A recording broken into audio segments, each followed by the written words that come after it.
It is a little past 4 in the morning, and the city is almost silent.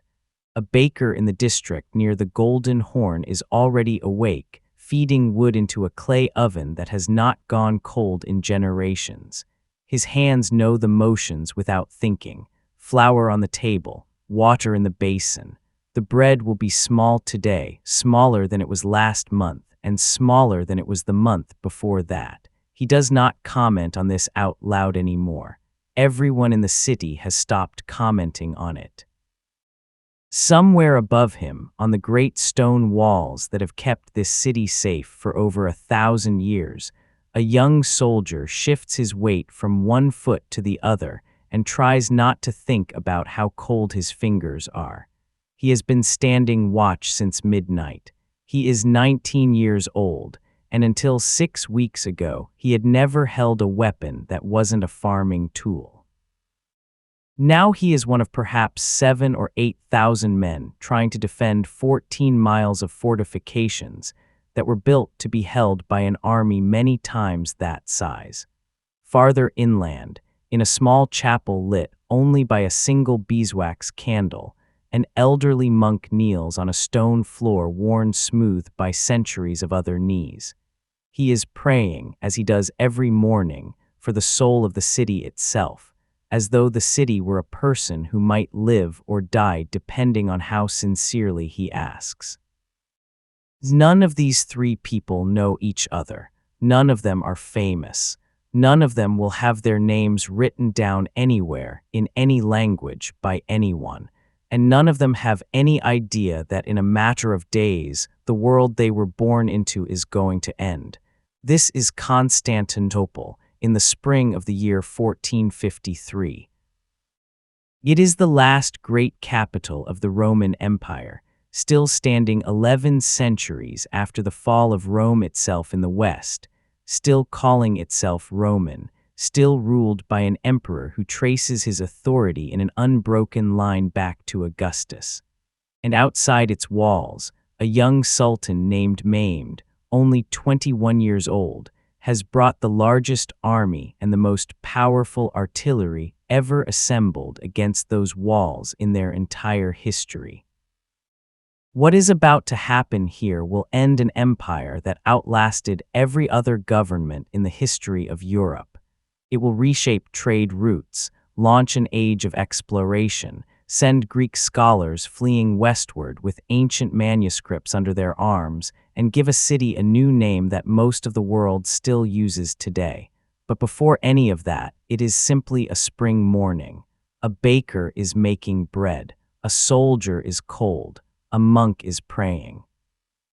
Let's step back a little further and understand how this city and these people arrived at this particular morning. Hello and welcome. I'm glad you're here. If you're settling in for the evening or already lying in bed with the lights turned down low, this is a good place to be. Over the next few hours, we're going to walk together through the final weeks of one of the oldest and most remarkable cities that has ever existed, and we're going to do it slowly, the way you tell a long story to someone you cared about, on a night when neither of you was in any hurry to finish it. Before we continue, if you're enjoying this kind of long, calm journey into history, consider subscribing. It helps this channel keep making these stories, and it costs you nothing but a tap. I'd also love to know if you feel like sharing in the comments where you're listening from tonight and what time it is where you are. I find it strangely comforting to imagine people all over the world, in different time zones, different countries, different kinds of weather, all settling in at the same moment to hear about the same ancient city. Now, let's go back inside that story. A city built to last forever. To understand why the fall of Constantinople mattered so much, you first have to understand what the city actually was, because it was not simply a city. It was an idea that people had built their entire lives around. The Roman Empire did not vanish in 476, the year most textbooks give for its collapse.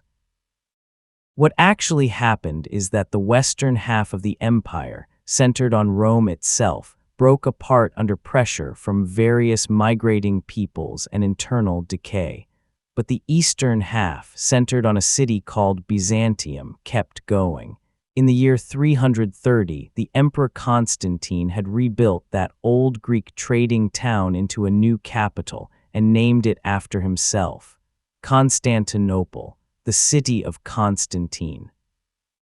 For the next 1100 years, while the West fractured into what would eventually become France, Germany, Spain, and dozens of feuding kingdoms, the Eastern Empire endured. Historians today usually call it the Byzantine Empire, but that word would have meant nothing to the people living there in 1453. They called themselves Romans. Their emperor was the Roman emperor.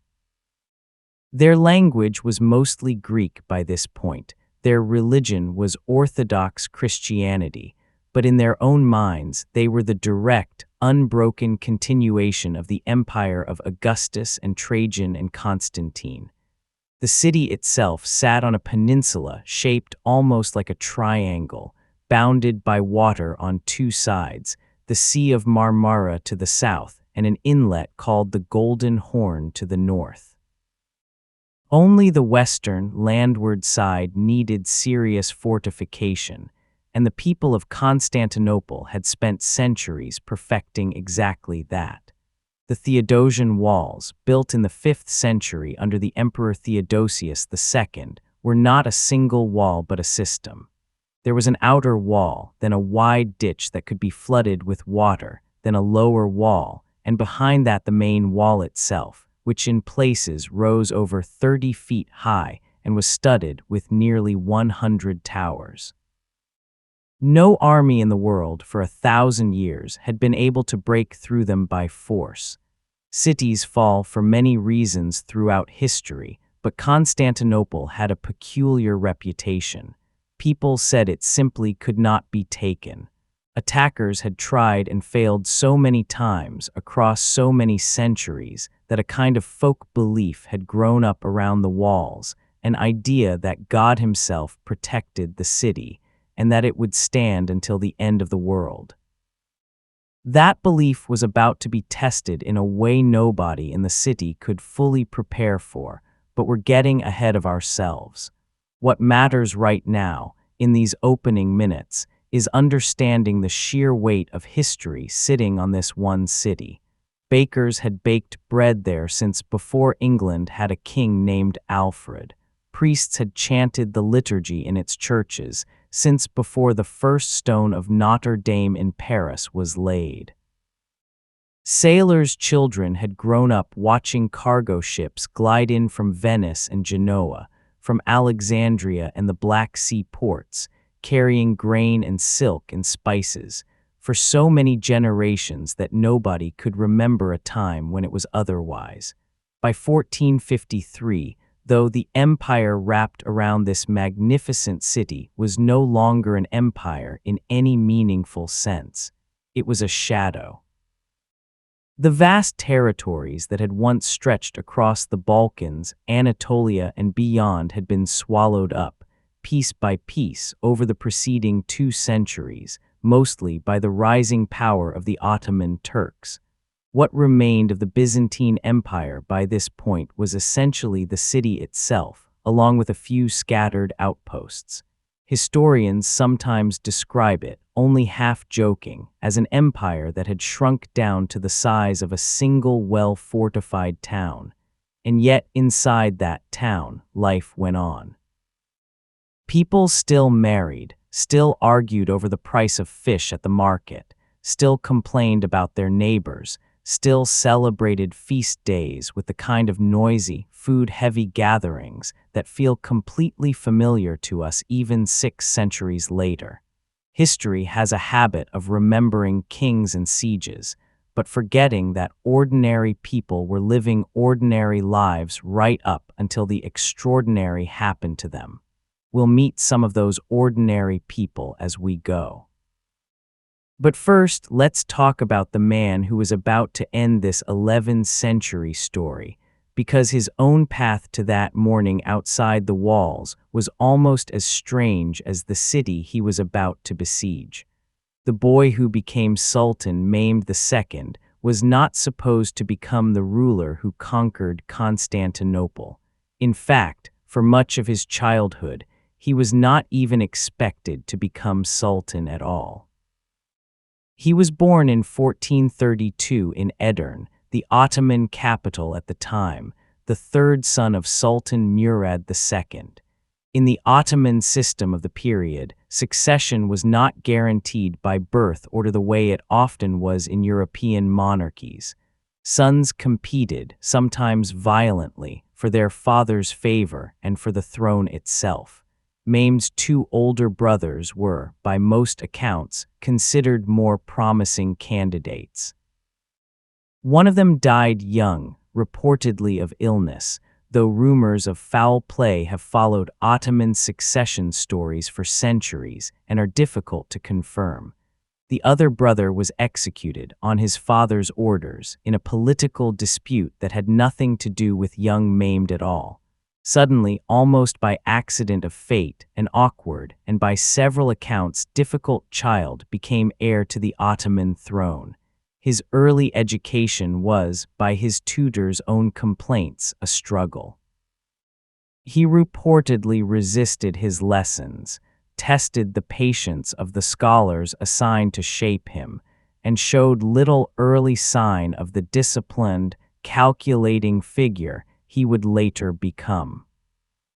One story, repeated often enough in later Ottoman histories, that it has become part of his legend, even if the details cannot be fully verified, describes a tutor named Mala Gurani, who was given permission to physically discipline the young prince if he refused to study, and who eventually won the boy's respect and attention through sheer persistence. Whatever the truth of these anecdotes, something clearly shifted, because by his teenage years Mehmed had developed into an extraordinarily well-read and intellectually curious young man. He studied multiple languages, reportedly including Arabic, Persian, Greek, and Latin, along with his native Turkish. He read history voraciously, and in particular seems to have developed an early fascination with the conquerors of the ancient world, especially Alexander the Great. At just 12 years old, in an unusual and short-lived arrangement, his father briefly abdicated the throne in his favor, apparently intending to retire from the burdens of rule. This first reign lasted less than 2 years and ended badly, amid political instability, a threatened Crusader invasion from Europe, and open doubt among Ottoman officials about whether a boy of that age could actually govern. Murad returned to the throne. Mehmed was sent away to serve as a provincial governor, a kind of political exile dressed up as an administrative posting, though a formative one, giving him real experience managing territory, people, and problems years before he would need those skills at a much larger scale. Then, in 1451, Murad died, and this time there was no question of stepping aside. Mehmed became Sultan for the second time, at 19 years old, and this time he intended to rule, and to be taken seriously by everyone who had doubted him the first time around. Historians studying Mehmed's psychology, to the extent that's possible 6 centuries later, often point to this pattern as significant. He had been underestimated as a child, briefly humiliated as a boy ruler who wasn't ready, and now he was determined to prove, decisively and permanently, that he was not a boy anymore. Taking Constantinople, the single most prestigious and historically resonant prize available to any Islamic ruler of the era, a city Muslim armies had attempted and failed to capture multiple times since the 7th century, was exactly the kind of achievement that could silence every doubter at once. It's worth pausing here, in the middle of a story about walls and cannons and sieges, to notice something quietly human. A great deal of world history has been shaped by young men trying to prove something to people who once doubted them. Mehmed was brilliant, meticulous, and by many accounts ruthless when it suited his purposes, but underneath the strategy and the artillery, there was also simply a 21-year-old who wanted, very badly, to matter. He began preparing for the siege of Constantinople almost immediately after taking the throne, and he prepared with a level of obsessive, patient thoroughness that surprised even his own advisors. The emperor, with nothing left to rule on the other side of the walls, sat a very different kind of ruler, a man whose entire life had been a lesson in trying to hold together something that was already falling apart. Constantine XI Palaiologos became Byzantine Emperor in 1449, inheriting a throne that came with almost none of the actual power such a title once implied. He was in his mid-40s by the time of the siege, considerably older and more experienced than Mehmed, and by most accounts a capable, even admirable leader, brave and personally committed to his city in a way that earned him genuine loyalty. But capability and admiration were not going to be enough to solve the fundamental problem he faced, which was that he ruled an empire that was, for all practical purposes, just one city, surrounded on every side by a much larger and much stronger power that clearly intended to finish what previous sultans had started. Constantine had spent years before becoming emperor trying, with limited success, to shore up what remained of Byzantine territory in the Peloponnese, in southern Greece. He understood, probably better than almost anyone else in his court, just how weak the empire's actual position was. He had watched, from a front-row seat, as Ottoman power expanded methodically across the Balkans and Anatolia for decades. One of the most quietly tragic aspects of Constantine's reign involves his repeated attempts to secure military help from Western Europe. The Byzantine Empire and the Catholic West shared a common Christian heritage, at least in theory, and Constantine and his predecessors had spent years trying to convince the Pope and various European powers that a united Christian front was necessary to stop Ottoman expansion before it swallowed the rest of Europe too. The problem was an old and bitter one. The Christian Church had split in 1054 into the Roman Catholic West and the Orthodox East, a divide that involved genuine theological disagreements, but had also hardened, over centuries, into deep cultural resentment and mutual suspicion. Many ordinary people in Constantinople and a significant number of the clergy viewed Catholic doctrine with real hostility, and some genuinely preferred the idea of Ottoman rule to what they saw as submission to Rome. There's a phrase attributed to a Byzantine official of the period, Laukas Notaras, that has been quoted by historians ever since, though as with many quotes from this era, we should treat the exact wording with some caution since it comes to us through later chroniclers. The sentiment, as it's usually rendered, was that he would rather see the turban of the Sultan in the city than the hat of a cardinal. Whether or not those were his precise words, they capture something real about the mood among many Byzantines at the time. Constantine himself did agree, in 1439, at a council held in Florence, to a formal union between the Eastern and Western churches, hoping this theological compromise would finally unlock meaningful Western military support. The union was deeply unpopular back home. Many in Constantinople saw it as a betrayal of their faith, and when it was formally proclaimed in the city's great cathedral in late 1452, just months before the siege began, the reaction from much of the population was resentment rather than relief. And here is the bitter irony historians return to again and again. The Union did not even deliver what it promised. A few hundred soldiers arrived from the west, along with some material support and a handful of committed volunteers, most notably a Genoese soldier of fortune named Giovanni Giustiniani, who would go on to play an important and heroic role in the coming siege. But the massive crusading army that might have actually changed the outcome never materialized. European politics, rivalries between Christian kingdoms, financial exhaustion from other wars, and simple distance combined to ensure that, when the moment of crisis finally arrived, Constantinople would face it almost entirely alone.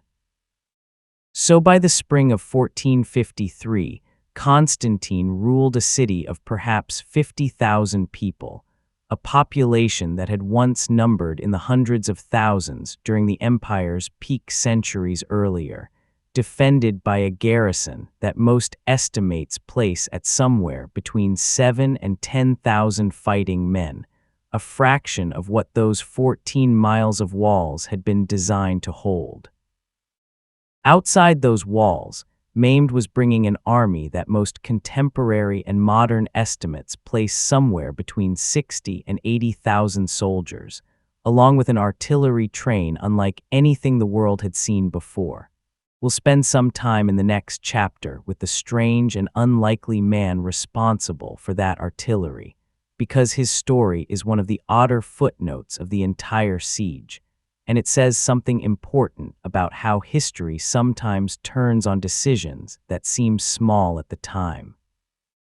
The canon founder, his name was Orban, and depending on which chronicle you trust, he was either Hungarian or German, a detail lost to the general carelessness with which medieval scribes recorded the origins of skilled tradesmen who weren't nobility.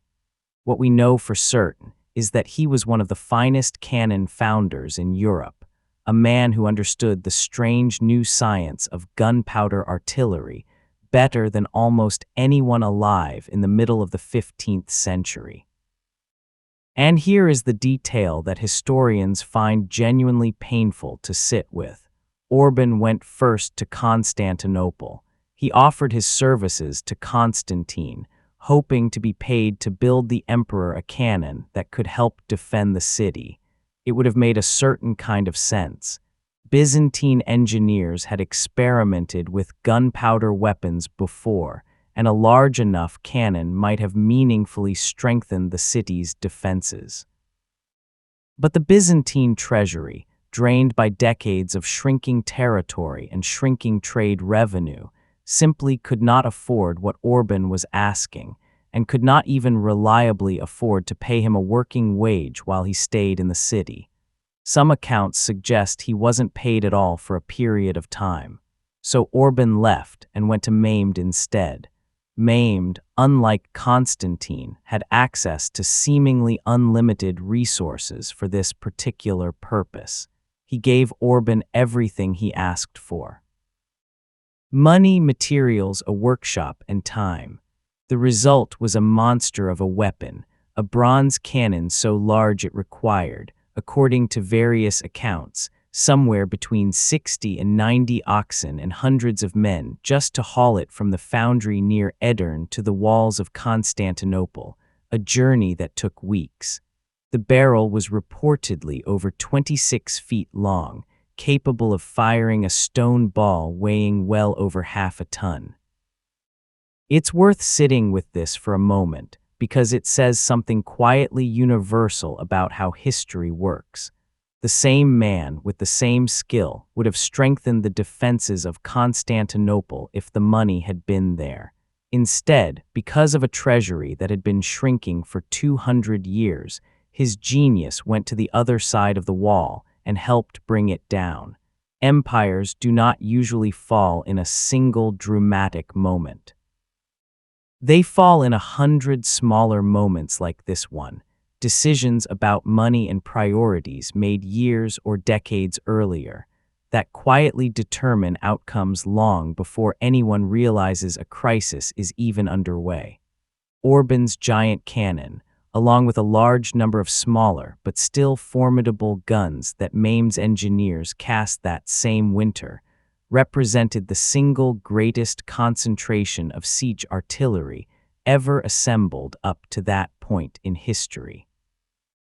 It would take these guns, moving at an agonizing pace of perhaps 2 or 3 miles a day along muddy roads, weeks to reach the city. But once they arrived, they would introduce something the Theodosian Walls, for all their genius, had never been designed to withstand: gunpowder. A city gets ready back inside Constantinople. Word had been arriving for months that this siege, unlike the failed attempts of previous centuries, was going to be different.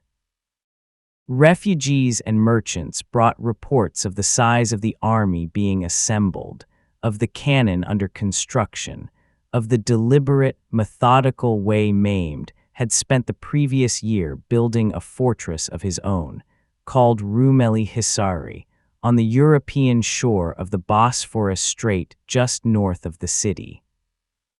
That fortress, built astonishingly fast, in a matter of months, using forced labor from nearby villages, gave the Ottomans complete control over the narrow waterway, meaning no grain ships or reinforcements from the Black Sea region could reach Constantinople without Ottoman permission.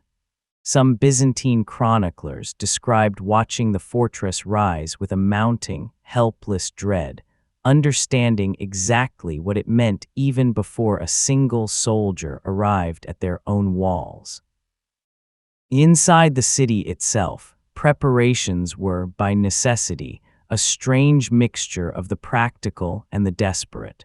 Constantine ordered the walls inspected and repaired wherever they had crumbled with age or neglect.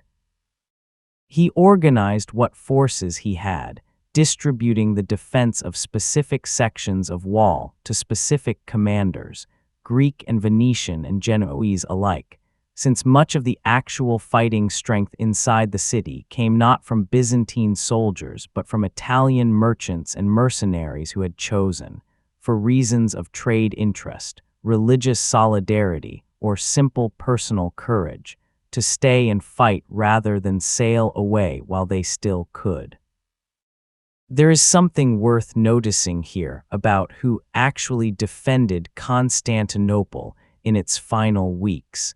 It was not primarily a Byzantine army in the way people often imagine. It was a patchwork, Greeks alongside Venetians, who ran the city's most important trading colony, alongside Genoese merchants and soldiers from the nearby district of Galata, alongside smaller groups of Catalans, Cretans, and other foreign residents who had made their homes in this cosmopolitan, multilingual city over the years. Constantinople in 1453 was, in its own way, an international city, and its final defense reflected that. Meanwhile, ordinary residents faced choices that had nothing to do with grand strategy and everything to do with survival. Some families with the means to do so had already left over the preceding months and years, selling property for whatever price they could get, taking ships to Venice or Crete or other safer ports. Those who remained, whether by choice, poverty, faith, or stubborn attachment to the only home they had ever known, began the grim, practical work of preparing for a siege. Storing grain where they could afford it, repairing cisterns, making sure the great chain that could be stretched across the mouth of the Golden Horn, blocking enemy ships from entering that vital harbor, was in working order. That chain deserves a moment of its own attention, because it's one of those wonderfully specific engineering details that brings this whole distant story back down to something tangible. It was an enormous floating barrier, sections of iron chain linked together and supported on wooden floats, stretched across the entrance to the Golden Horn between the city walls and a defensive tower in Galata on the opposite shore. It had been used in earlier sieges over the centuries and had proven remarkably effective at simply denying enemy ships access to the calmer, more vulnerable waters of the inner harbor. Its presence would matter a great deal in the weeks ahead, and would eventually provoke one of the most audacious and strange engineering feats of the entire siege on Mehmed's part, which we'll come to later.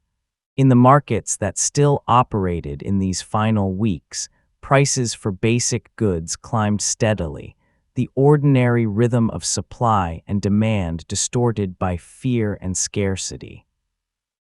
A fisherman's wife might have paid noticeably more for salt or oil than she had the previous spring, without anyone needing to explain to her exactly why. People understood, in the wordless way communities often understand approaching danger, that something was closing in around them. And yet, even now, life had not stopped. Church bells still rang for morning and evening prayers. Children still ran through narrow streets between houses built of wood and stone that had stood for generations.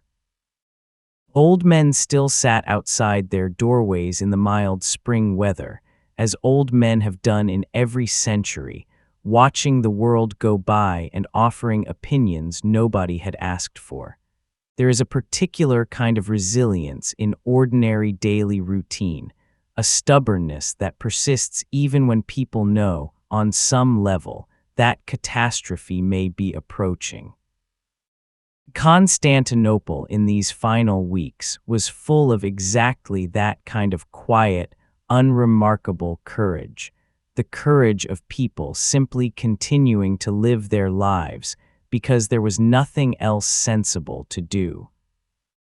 The army arrives on the 6th of April, 1453. The first elements of Mehmed's army came into view of the land walls, and over the following days the full force gradually took up positions along the entire western edge of the city, from the shore of the Marmara Sea in the south to the Golden Horn in the north. For the people watching from the walls and towers, the sight must have been almost impossible to fully process. Byzantine and later chroniclers describe the Ottoman camp as seeming to stretch endlessly, tents and banners and cooking fires covering the hills and fields that had, until recently, been quiet farmland and vineyards belonging to families who had probably tended that same soil for generations. Estimates of the exact size of Mehmed's army vary considerably between different contemporary sources and modern historians, a common problem when dealing with medieval military numbers, but most careful modern estimates place the total force, including support troops, somewhere between 60 and 80,000 men, vastly outnumbering the perhaps 7,000 to 10,000 defenders inside the walls. Among Mehmed's forces was a body of soldiers who deserved particular attention, the Janissaries.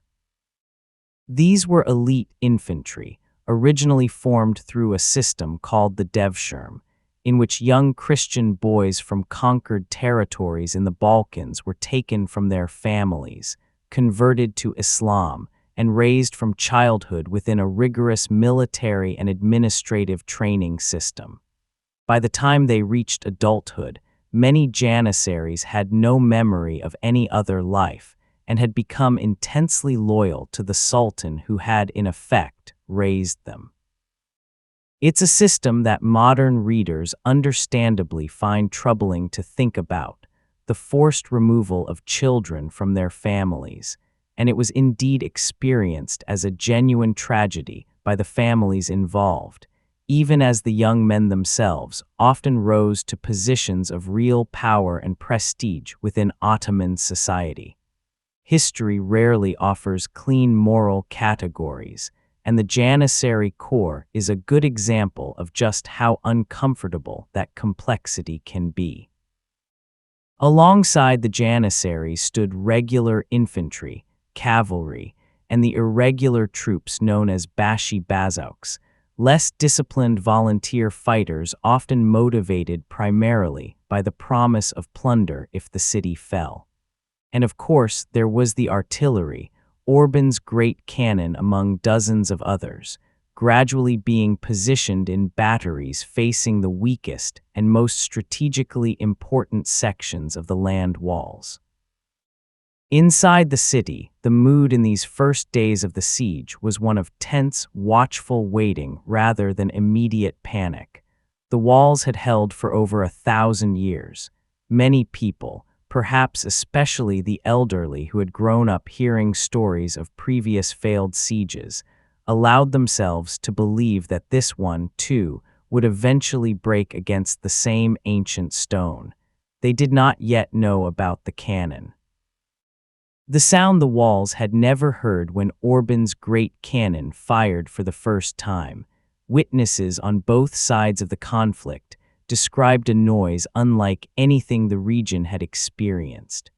Contemporary accounts describe the sound as audible for miles, a concussive roar followed by a shockwave that reportedly rattled loose objects, and according to some chroniclers, was said to have caused pregnant women in the city to go into early labor from the shock alone.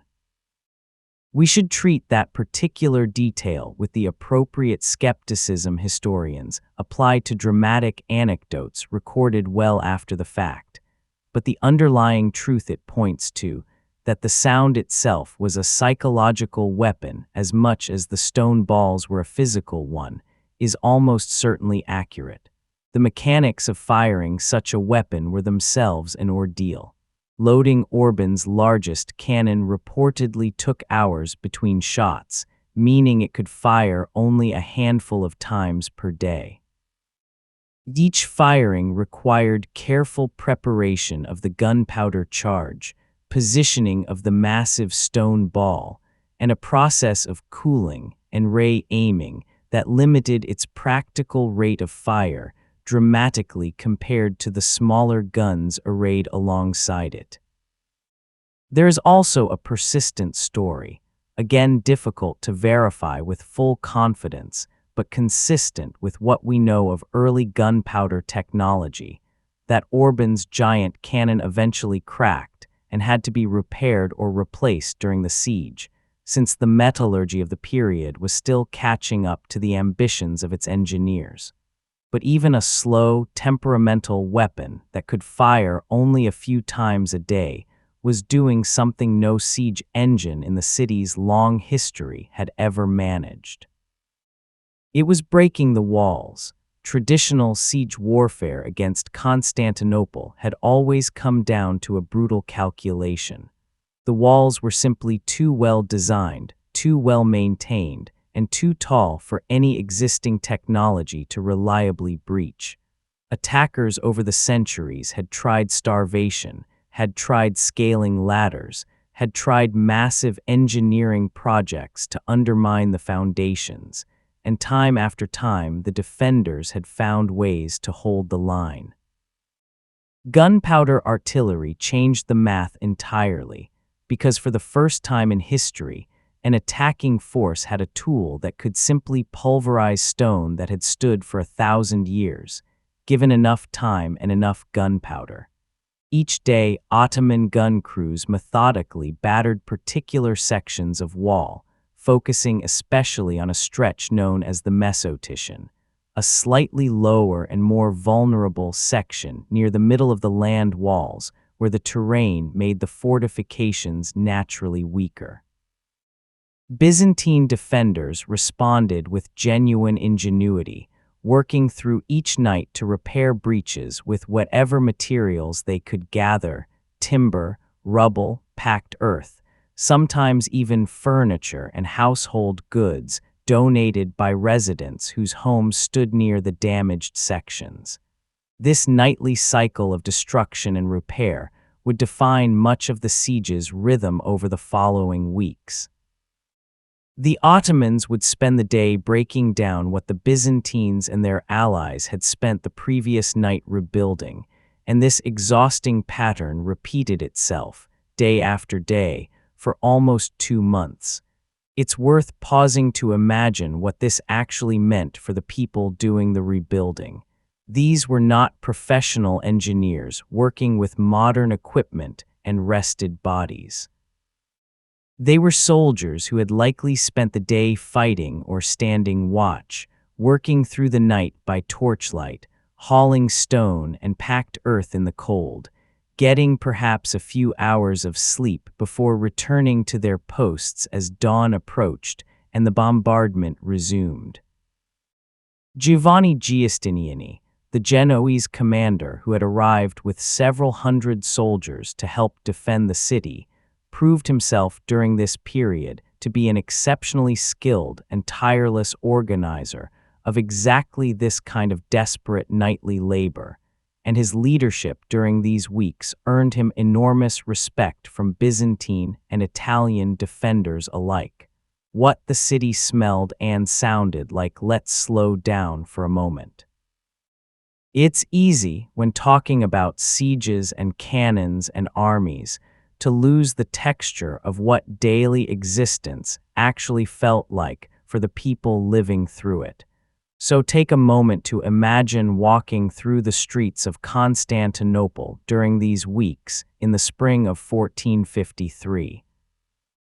The air near the walls would have carried the acrid, sulfurous smell of spent gunpowder, a scent that most residents of the city would have had no prior experience of at all, since gunpowder weapons were still a genuine novelty for most people in this period. Mixed with that was the more familiar smell of wood smoke, from cooking fires and from the torches used for nighttime repair work, along with the damp mineral smell of freshly broken stone and mortar dust hanging in the air near any section of wall that had recently taken a hit. Farther from the fighting, in the markets and residential districts, life carried its own more ordinary smells, the fresh catch brought up each morning from fishing boats along the shore, bread from the bakeries that continued operating as long as flour supplies allowed, incense drifting out from church doorways during morning and evening services, which continued without interruption throughout most of the siege because faith, if anything, intensified rather than diminished under this kind of pressure. Sound, too, tells its own story about this period. Church bells still rang the canonical hours, a rhythm of sacred time that had structured daily life in this city for over 1,000 years, and that people clung to now with something like desperation, a reminder that some things remained constant even as the world outside the walls grew stranger and more threatening by the day.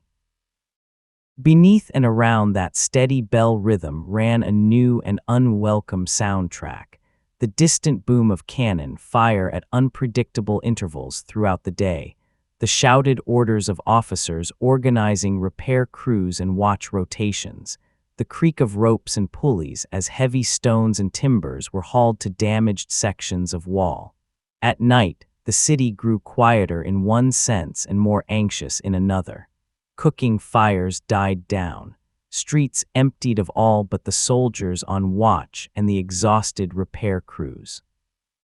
But that relative quiet was punctuated by moments of real tension, torches flaring along the wall as sentries watched for signs of a night assault, the distant murmur of the massive Ottoman camp outside, its own fires visible for miles across the darkened landscape, a constant, glowing reminder of exactly how large and how patient the besieging force actually was.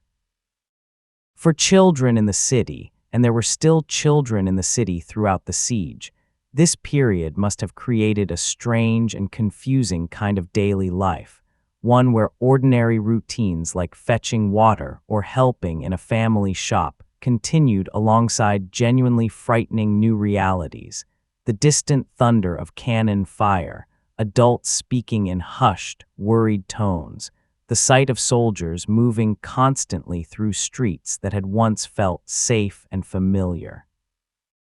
Byzantine sources don't give us much direct testimony from children of this period, which is unfortunately typical of medieval record-keeping in general, but it's worth remembering they were there, experiencing all of this in their own way, even if history didn't think to write down their names or their fears.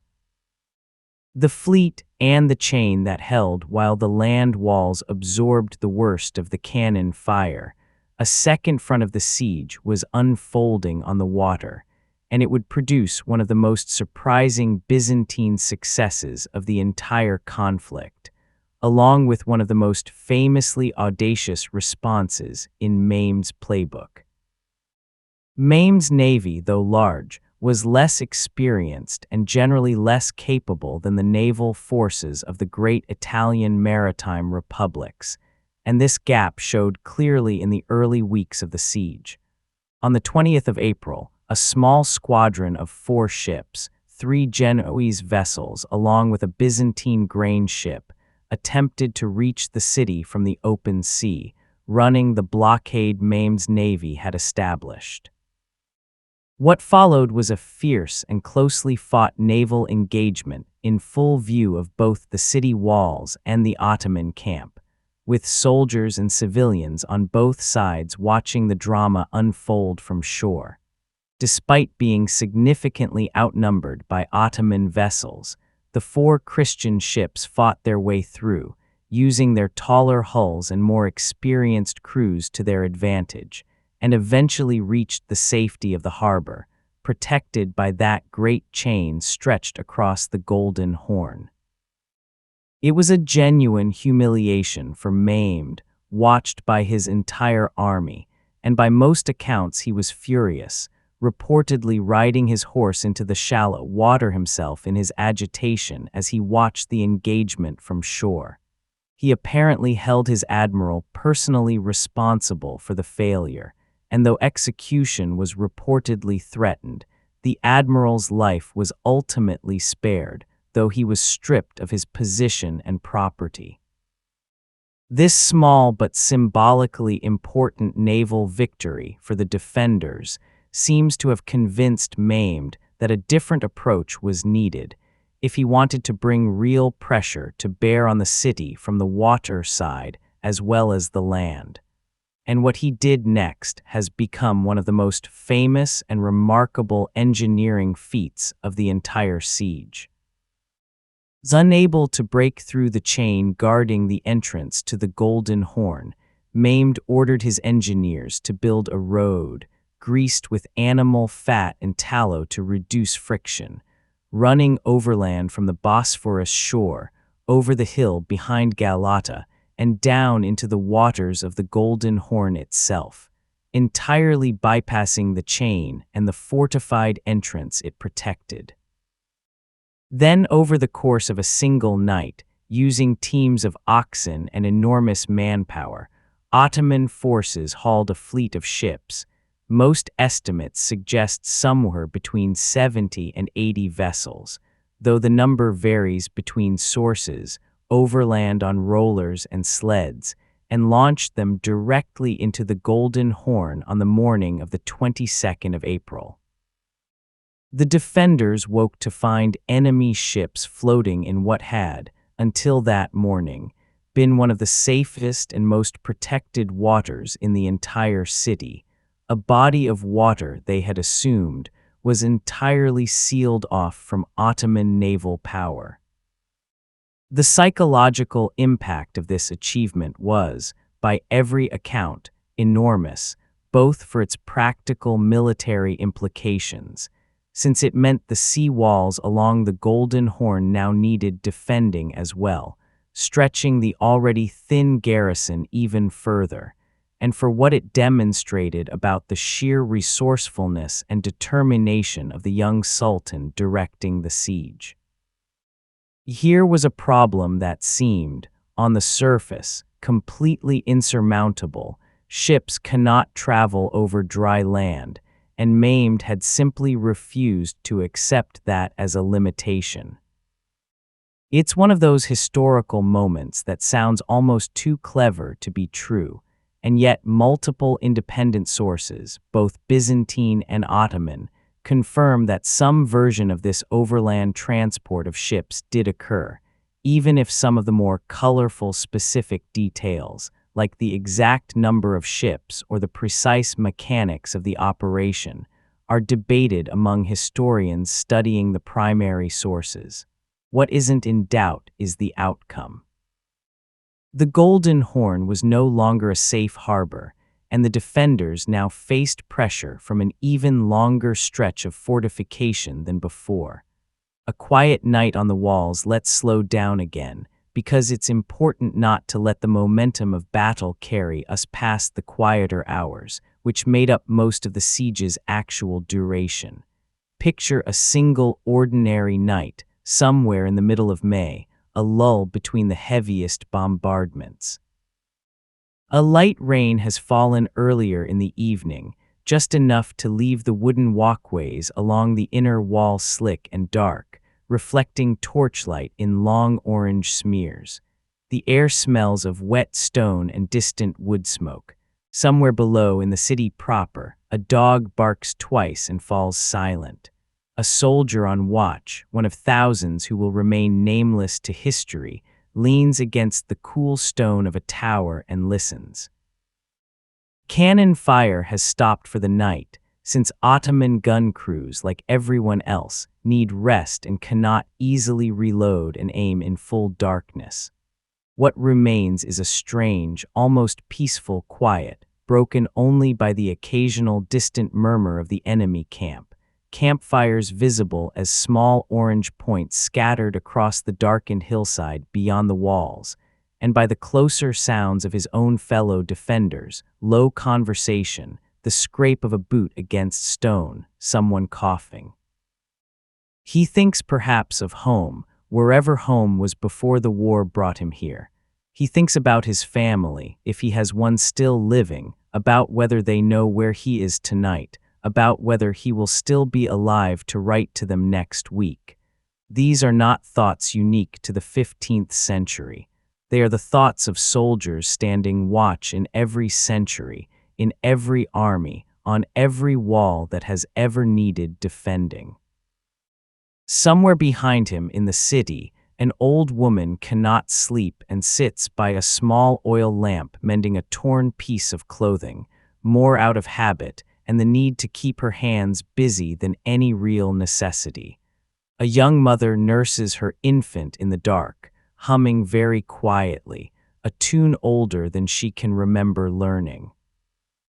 In a monastery near the center of the city, a handful of monks maintain the tradition of night prayers, their voices low and steady, filling the stone corridors with a sound that has echoed through those same halls for centuries, through plagues and earthquakes and previous sieges, and continues now, unbroken, even as the greatest threat the city has ever faced waits just beyond the walls. There is something worth sitting with in this image.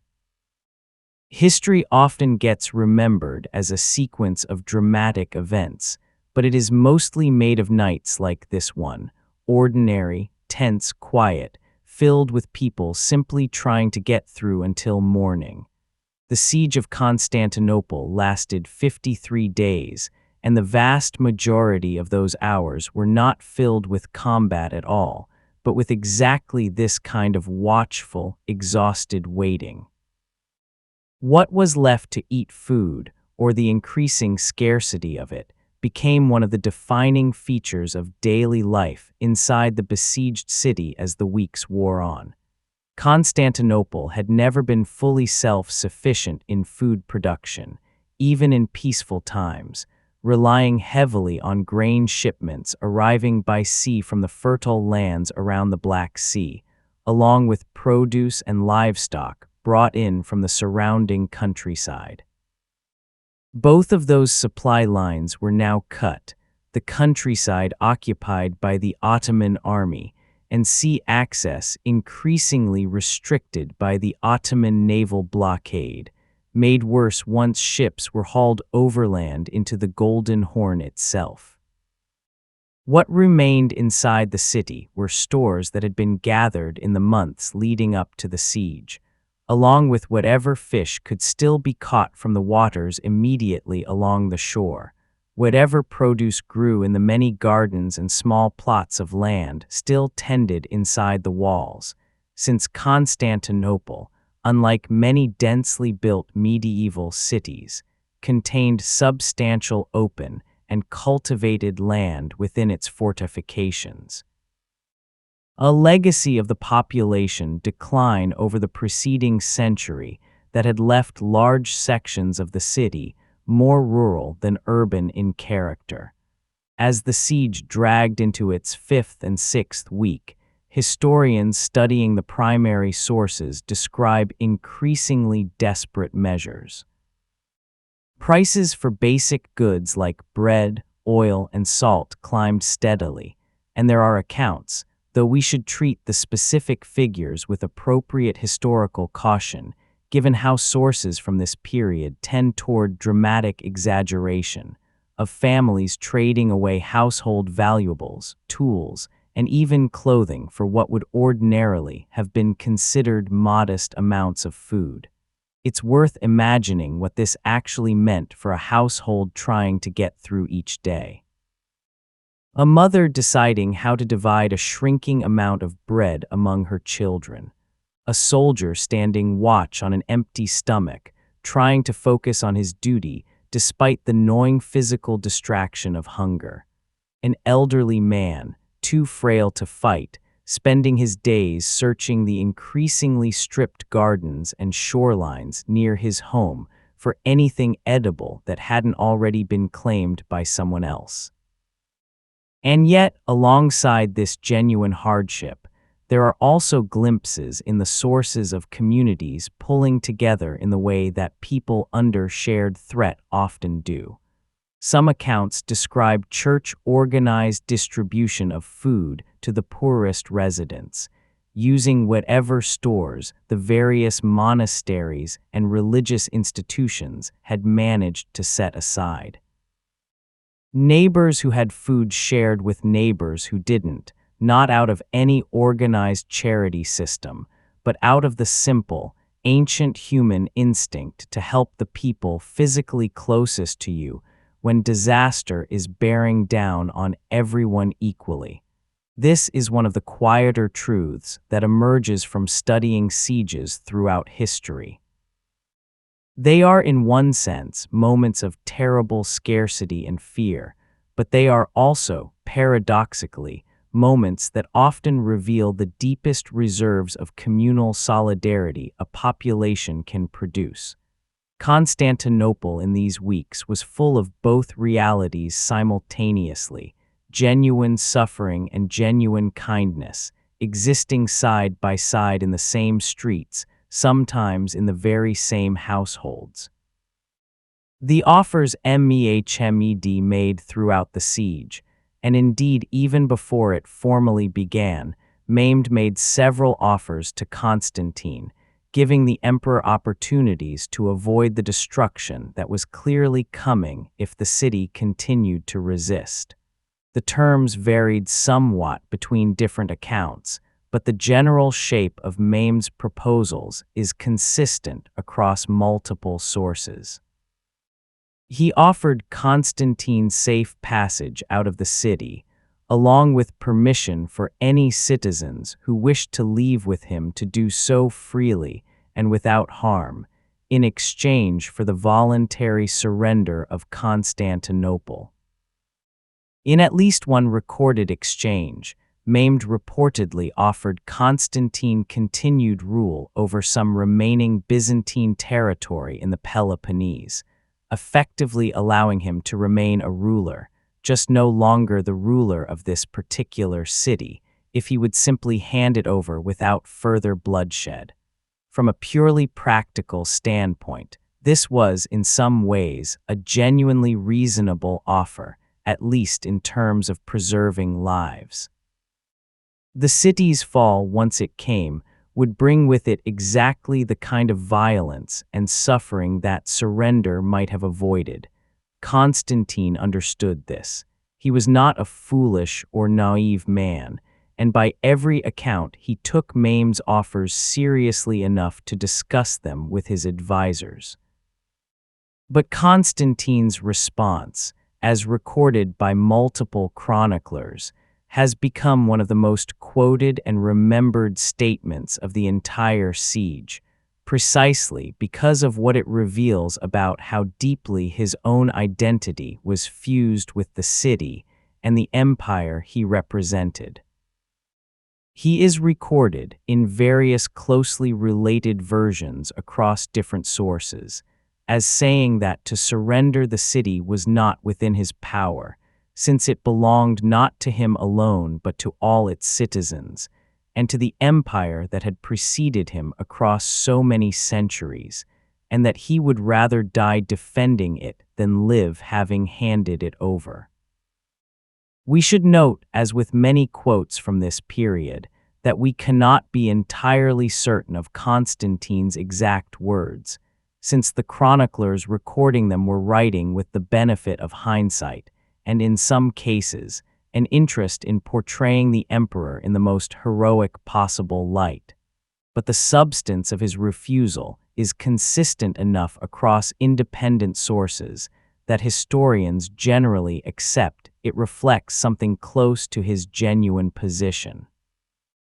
Constantine had inherited a title that meant, by this point in history, almost nothing in terms of actual power, but he seems to have felt its symbolic weight more heavily than any practical calculation about his own survival. There's something worth reflecting on here about the nature of leadership under impossible circumstances. Constantine could have saved his own life relatively easily. He chose not to, not out of any illusion that the city could actually be saved indefinitely, but apparently out of a conviction that some things mattered more than personal survival. Whether you find that admirable, tragic, stubborn, or some combination of all three probably says as much about your own values as it does about his. History rarely offers clean, comfortable verdicts on decisions like this one. Signs and omens. As the siege wore into its final week, a series of unusual events occurred inside the city that were interpreted, at the time, as deeply significant omens, and which have become a fixture of virtually every account of the siege written since, both contemporary and modern. On the night of the 22nd of May, a lunar eclipse darkened the moon for several hours.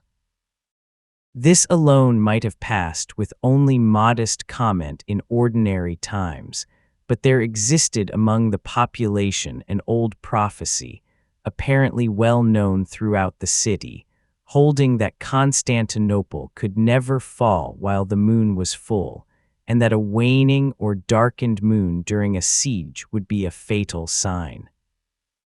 The eclipse arriving at almost exactly this moment, when the city's fate hung in genuine and visible peril, understandably produced a wave of dread among a population already exhausted by weeks of bombardment and uncertainty. A few days later, during a religious procession carrying one of the city's most venerated icons of the Virgin Mary through the streets, an event traditionally performed to seek divine protection during times of crisis, the icon reportedly slipped from the platform carrying it and fell to the ground.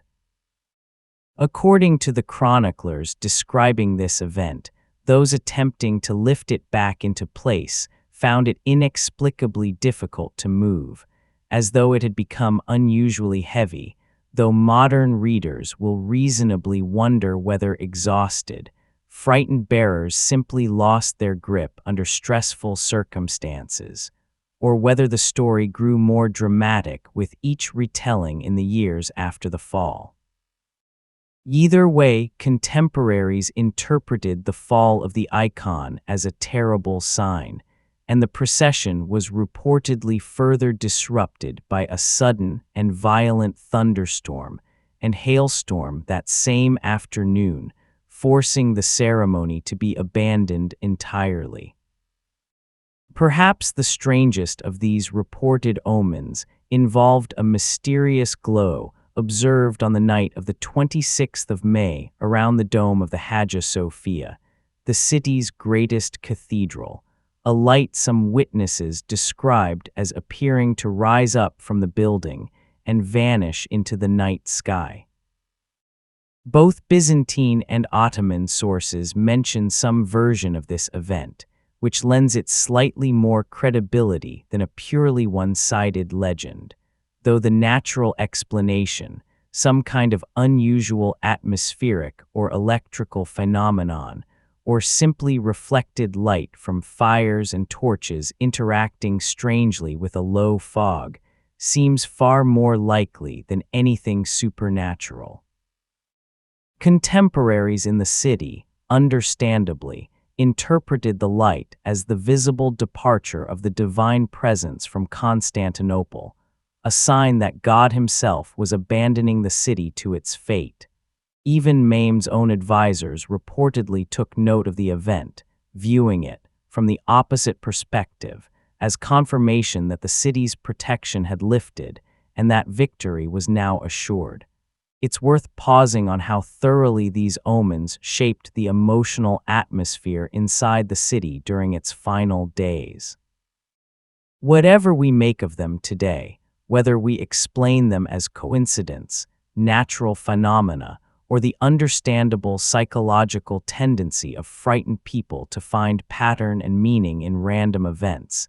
they were experienced by the people of Constantinople as devastatingly real, and they seem to have contributed to a growing, almost fatalistic sense among the population that the end was now genuinely near, regardless of how bravely the defenders continued to fight. The women of the city, most of what survives in the chronicles of 1453 was written by men, about men, focused overwhelmingly on soldiers, commanders, and clergy. This is a familiar problem for anyone studying medieval history, and it means the experiences of women during the siege have to be pieced together from scattered references, reasonable inference, and comparison with what we know about women's lives in Byzantine society more broadly. We know that women in Constantinople during this period were not simply passive figures waiting behind the walls while men fought. Several sources mention women actively participating in the defense effort, particularly in the essential nightly work of repairing damaged sections of wall, hauling stone and earth, alongside soldiers and civilian men, work that required real physical strength and endurance. There are also scattered references, consistent with practices documented in other medieval sieges, to women helping prepare and distribute food to defenders, tending to the wounded, and in at least a few specific accounts, taking up arms themselves when circumstances grew desperate enough. Beyond the wall's immediate defense, women continued to bear the primary responsibility for the domestic labor that kept households functioning even under siege conditions, and this labor should not be underestimated in its importance. Someone had to keep children fed and calm amid the frightening sounds of daily bombardment. Someone had to manage the increasingly difficult logistics of finding food, water, and fuel as normal supply chains collapsed. Someone had to nurse the sick and injured, care for elderly relatives, and somehow maintain enough semblance of ordinary routine that a traumatized population could continue functioning day after day. We also know that among the wealthier and more politically connected families, women played roles in the diplomatic and social maneuvering that surrounded the siege, hosting gatherings where military and political decisions were discussed, managing family assets and property as husbands and sons went off to fight, and in some cases maintaining correspondence and connections with relatives and business partners in Venice, Genoa, and other trading cities that could prove valuable for gathering information or resources. Perhaps most poignantly, we know that many women in Constantinople during these final weeks were making the same terrible calculations that mothers and wives have made during sieges throughout human history, weighing whether to try to flee with children while escape still seemed possible, whether to keep families together even at greater risk, how honestly to explain the danger to children old enough to sense that something was deeply wrong but too young to fully understand why. These decisions, made in kitchens and courtyards and candle-lit bedrooms across the city, left no formal record for historians to study, and yet they represent some of the most consequential choices made by anyone during the entire siege, since they would determine, in a matter of days, who lived and who did not. Merchants, rivals, and divided Loyalties. Constantinople's economy by 1453 depended heavily on foreign merchant communities, particularly the Venetians and Genoese, who maintained substantial trading colonies within and adjacent to the city. This arrangement had developed over centuries and reflected the declining economic power of the Byzantine state itself, which had gradually ceded much of its most profitable trade to these more commercially dynamic Italian republics in exchange for the tax revenue and occasional military support they provided. The Genoese in particular maintained their own semi-autonomous district called Galata, directly across the Golden Horn from the main city, complete with its own fortifications and governing authority. This arrangement created a genuinely complicated set of loyalties during the siege. Galata officially declared itself neutral, hoping to preserve its valuable trading relationship with the Ottomans regardless of how the siege turned out, even while individual Genoese citizens, including the soldier Giustiniani we've already discussed, crossed over to fight and die defending Constantinople itself. This divided loyalty extended into open friction at various points during the siege.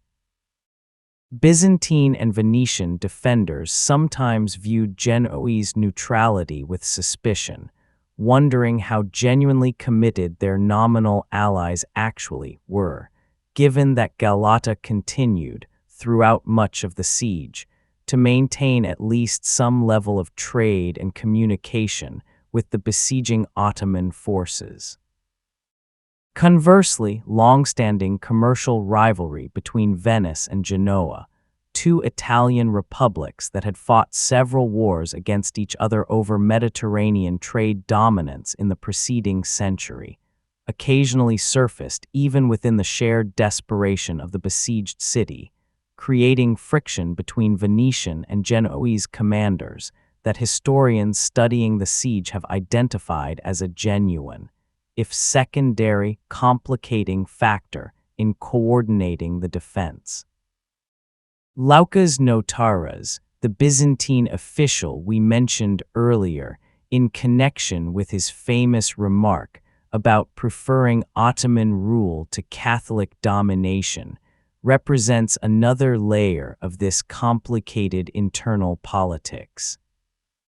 As the Megas do, essentially the highest-ranking civil and naval official in the empire, Notaras held enormous influence and wealth, and his relationship with Constantine, while officially cooperative, was reportedly colored by real tension, particularly around questions of the church union with Rome, which Notaras and many conservative Orthodox clergy and officials had opposed.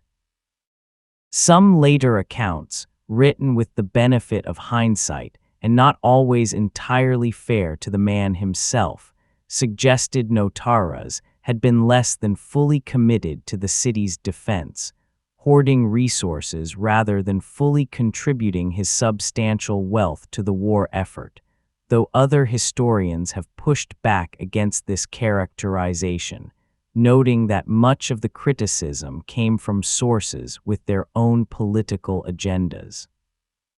What emerges from studying this economic and political landscape is a picture considerably more complicated than the simple narrative of unified Christian defenders against a besieging army might suggest.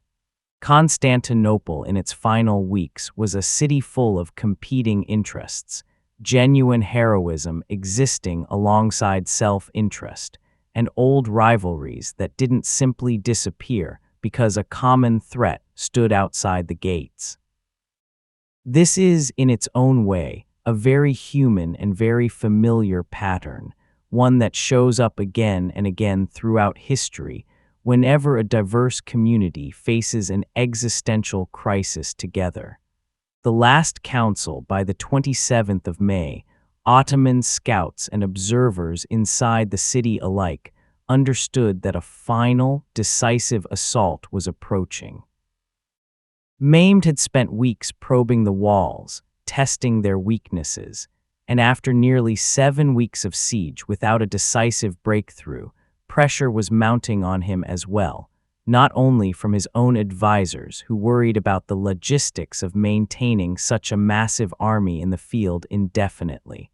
but also from broader political considerations about how long a young sultan could sustain a campaign against a supposedly impregnable city without beginning to look weak himself.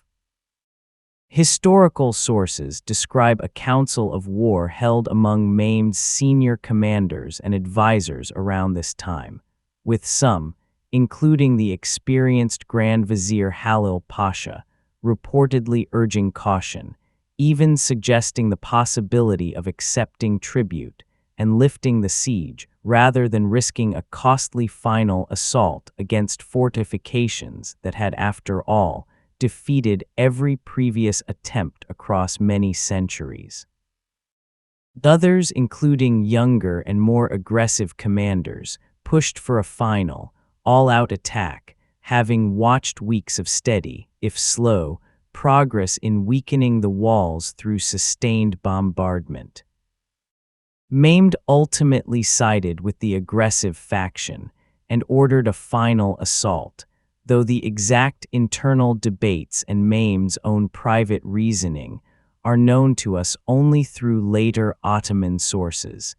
and should be understood with the appropriate caution historians apply to court politics recorded after the fact by writers eager to flatter the eventual victor. Inside the city, Constantine held his own final council with his commanders, an event that later chroniclers, writing after the fact, invested with considerable emotional weight, describing an atmosphere of solemn resolve mixed with unmistakable dread. Whatever the precise details of what was said in that meeting, which come down to us filtered through sources written after the outcome was already known, the practical decisions made were straightforward enough. Every available soldier, and in the final crisis, apparently even some civilians willing and able to fight, would be assigned to specific defensive positions along the walls, with particular reinforcement directed toward the Mesotitian section that had already absorbed the heaviest bombardment throughout the siege, and toward the Golden Horn Walls, which Ottoman ships now threatened directly since their overland transport weeks earlier. Mehmed, meanwhile, according to Ottoman sources, addressed his own assembled army before the final assault, reportedly promising his soldiers 3 days of unrestricted plunder within the city if it fell, a standard practice for besieging armies of the period intended to motivate troops for what everyone understood would be a costly and dangerous final push, while also, according to at least one account, ordering that the city's buildings themselves, rather than being destroyed, should be preserved as much as possible, since he intended Constantinople to become his own capital rather than a ruin.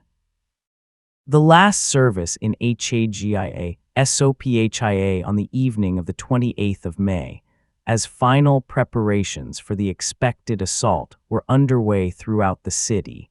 an event took place that has become one of the most emotionally resonant moments in the entire history of Constantinople's fall, and one that historians generally accept as substantially accurate, given how many independent sources describe some version of it. A great service was held that evening in the Hagia Sophia, the magnificent cathedral that had stood at the heart of the city's religious life for nearly 900 years since its construction under the Emperor Justinian. What made this particular service so remarkable and so poignant in retrospect was who attended it together. For years, deep and bitter religious divisions had split the population of Constantinople between those who supported the controversial union with the Catholic Church that Constantine had agreed to in hopes of securing Western military aid, and the many, probably a majority of the population, who viewed that union as a betrayal of Orthodox faith and tradition. Many devout Orthodox clergy and laypeople had reportedly refused to set foot in Hagia Sophia at all since the union was formally proclaimed there just months earlier, viewing the building itself as spiritually compromised by the ceremony. But on this final evening, with the assault clearly imminent and the fate of the city hanging in obvious peril, these divisions seem to have dissolved, at least for a few hours. Chroniclers describe Orthodox and Catholic clergy, Greek and Italian defenders, nobility and common citizens, all gathering together inside the great cathedral for what everyone present understood might be the last religious service ever held in that building, in that form, in that city. Constantine himself was reportedly present, having spent the earlier part of the evening making his final rounds of the walls, encouraging his exhausted defenders and thanking them for their service. Accounts describe him receiving communion during this service, along with many of his senior commanders and officials, in what later writers have understandably framed as a kind of collective final communion before battle, regardless of the theological disputes that had divided the city for months and years beforehand. It's difficult, even at a distance of nearly 6 centuries, not to feel the weight of this moment. Whatever your own religious beliefs, or lack of them, there is something universally human about a community setting aside its deepest internal divisions in the face of shared and imminent catastrophe, gathering together one final time in the most sacred space available to them, uncertain whether morning would bring survival or ruin, but choosing, for this one evening, to face that uncertainty as a single people rather than as fractured factions. The Hagia Sophia that night held, by every account, an atmosphere heavy with both grief and a strange, hard-won unity, candlelight flickering against golden mosaics that had watched over the city's fortunes for centuries, incense rising into a vast dome built by an emperor who could never have imagined the circumstances under which it would eventually witness the empire's final hours. The HOURS before dawn after the service at Hagia Sophia concluded, Constantine reportedly returned briefly to his palace, gathered his household, and according to at least one account, asked forgiveness of anyone he might have wronged during his reign, a gesture consistent with someone who understood, on some level, that he might not survive what was coming. He then returned to the walls to continue overseeing the defense personally, choosing to spend what may have been the final hours of his life not resting, but standing alongside the soldiers who would face the coming assault with him. Outside the walls, in the vast Ottoman camp, a different kind of tension filled the night. Soldiers who had spent nearly 2 months in the field, through cold spring rains and the grinding tedium of siege warfare, understood that tomorrow would likely bring the decisive battle they had been building toward this entire time. Ottoman sources describe extensive final preparations, ladders being readied, siege equipment positioned, and according to some accounts, an extraordinary and deliberate display of lights and noise throughout the Ottoman camp that night. Torches and fires lit across the entire besieging force simultaneously, along with drums, trumpets, and the chanting of soldiers, intended specifically to unsettle the defenders and deny them any possibility of a peaceful night's rest before the coming battle. For the people of Constantinople, watching and listening to this deliberate display from behind their walls, the effect must have been exactly what Mehmed intended, a final, exhausting blow to morale delivered before a single soldier had even begun to advance. Imagine trying to find even a few hours of sleep with that cacophony rolling across the darkened landscape outside your window, knowing with near certainty that when it finally stopped, the assault itself would begin. Weather on this final night is recorded in several sources as calm and clear, a light wind carrying the sounds of the Ottoman camp across the city, stars visible overhead in a sky that had, at various points throughout the siege, been obscured by exactly the kind of unsettling fog and strange atmospheric phenomena we discussed a few chapters earlier. Perhaps there is something worth noting in this detail, a return to ordinary, unremarkable natural conditions on the night when the extraordinary was finally about to happen. History does not always signal its most consequential moments with dramatic weather. Sometimes the sky is simply clear, indifferent to what is unfolding beneath it. Inside homes throughout the city, families who had spent nearly 2 months adjusting to the rhythms of siege life faced this particular night with whatever combination of resignation, fear, faith, and stubborn hope each individual household could muster. Some families reportedly gathered together rather than sleeping separately, choosing to face whatever the morning brought as a unit. Elderly residents who remembered, or had been told about, previous sieges the city had survived across the centuries, may have drawn some comfort from that long history of endurance, even as the scale and sophistication of this particular threat exceeded anything the city had previously faced. Whatever comfort that history could offer, it was about to be tested in the most final way possible.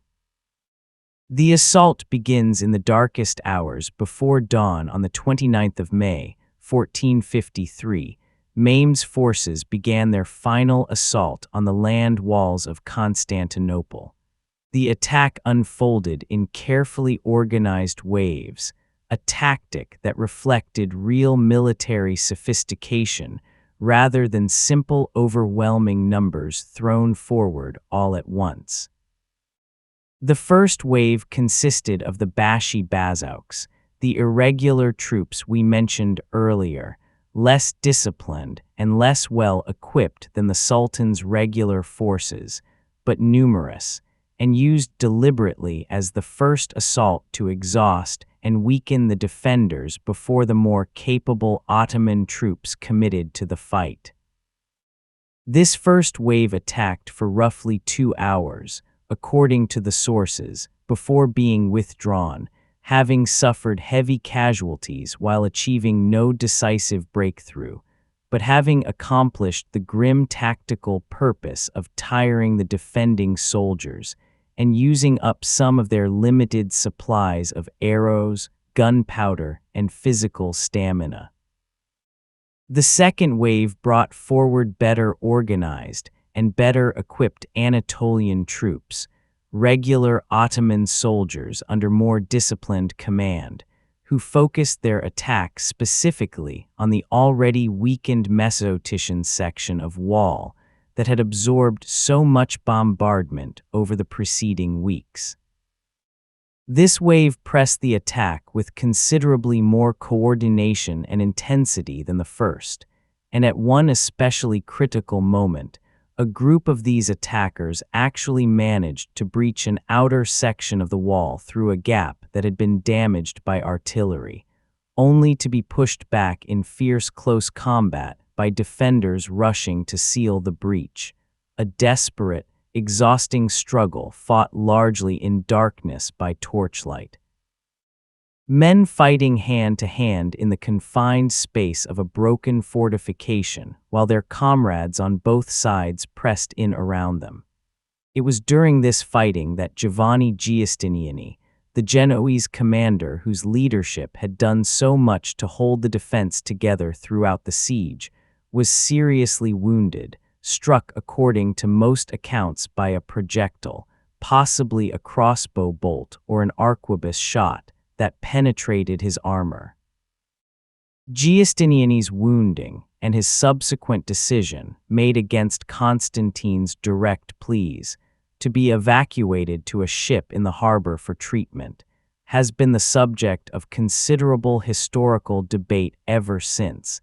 his departure from the wall, whatever the medical necessity behind it, coincided with a critical drop in the morale and cohesion of the defenders at exactly the moment they could least afford it. Some later, more hostile accounts, written by writers with their own agendas, have characterized his departure as something closer to cowardice or panic. Most modern historians take a more measured view, noting that a seriously wounded commander leaving the field to seek treatment was not, in itself, an unreasonable decision, even though its timing proved catastrophic for the defense as a whole. With Giustiniani gone, and word of his wounding spreading quickly among the exhausted defenders holding that critical section of wall, the third and final wave of Mehmed's assault, the elite Janissaries themselves, advanced into the breach at what may have been the single most consequential moment of the entire 53-day siege. The gate that was left open while the main battle raged along the Mesotitian, a smaller and far more consequential drama was unfolding elsewhere along the walls, one that has become, in the centuries since, perhaps the single most debated and mythologized detail of the entire siege. A small postern gate known as the Kirkeporta, located in a less heavily defended section of the wall near the northern end of the fortifications, was discovered open, or according to some accounts, was left unlocked or improperly secured following an earlier sortie by defenders who had used it to launch a counterattack against Ottoman positions. Whatever the precise circumstances, and the sources genuinely disagree on the exact sequence of events, a group of Ottoman soldiers discovered this gate unguarded or insufficiently defended and pushed through it into the city, gaining a foothold inside the walls at almost exactly the same moment that Giustiniani's wounding was creating chaos and confusion at the main breach. This detail has taken on an almost legendary quality in later retellings of the siege, sometimes framed with more dramatic certainty than the actual historical evidence really supports, since we cannot know with full confidence whether this breach at the Kirkeporta was truly the decisive factor in the city's fall, or simply one of several simultaneous crises that overwhelmed an already desperately stretched defense at roughly the same critical hour. Historians studying the primary sources generally agree that multiple things went wrong nearly simultaneously in these final hours: Giustinian's departure, the breach at the Mesotitian, and the opening at the Kirkaporta, all compounding each other's effects, rather than any single failure alone determining the outcome. It's a useful reminder that dramatic historical turning points are often, in reality, the product of several smaller failures converging at once, rather than one clean, decisive moment that later storytellers find easier to narrate. Regardless of the precise sequence, the practical effect was the same.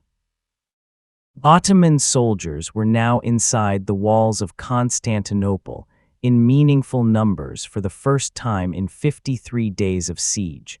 and word of this began to spread rapidly among both attackers and defenders, in the chaotic, half-accurate way that battlefield information always spreads in the absence of any reliable communication, faster than a shouting soldier running through smoke and confusion. For the Ottoman forces, this news brought a surge of renewed energy and confidence after weeks of frustrating, costly siege warfare. For the defenders, already exhausted, already reeling from Giustinian's wounding, the realization that the enemy had somehow gotten inside the walls that had protected this city for over 1,000 years produced something close to panic in some sections of the defense, even as other units continued fighting with desperate, disciplined courage. The last emperor, what happened to Constantine XI in these final chaotic hours, has become, over the centuries since, one of the most mythologized deaths in all of European history, and it's worth separating, as carefully as the sources allow, what we can say with reasonable confidence from what later legend has added.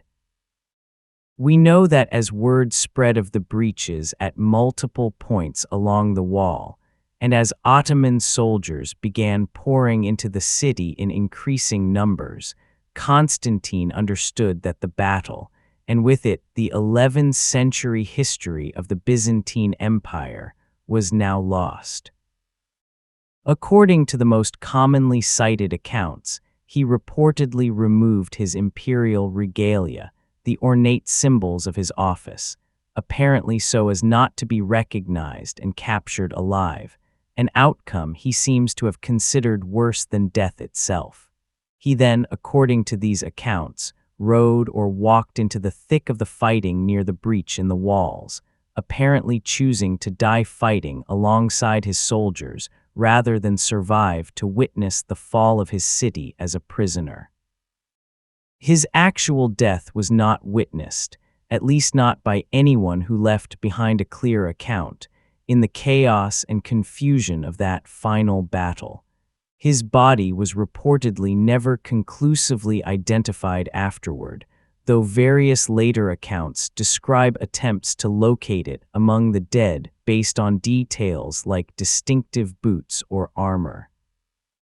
This lack of a confirmed body, combined with the emotional weight of an empire's final emperor vanishing into the chaos of his city's last battle rather than dying in some clearly documented way, has given rise to centuries of legend, particularly within Greek folk tradition, holding that Constantine did not truly die at all, but was turned to marble by an angel and hidden away beneath the city, waiting to return and reclaim Constantinople when God wills it. This legend, known as the story of the Marble Emperor, has no historical basis whatsoever in terms of what actually happened, but it tells us something important about how deeply this moment embedded itself in the collective memory and imagination of the Greek people, a wound significant enough to generate its own mythology that persisted for centuries afterward.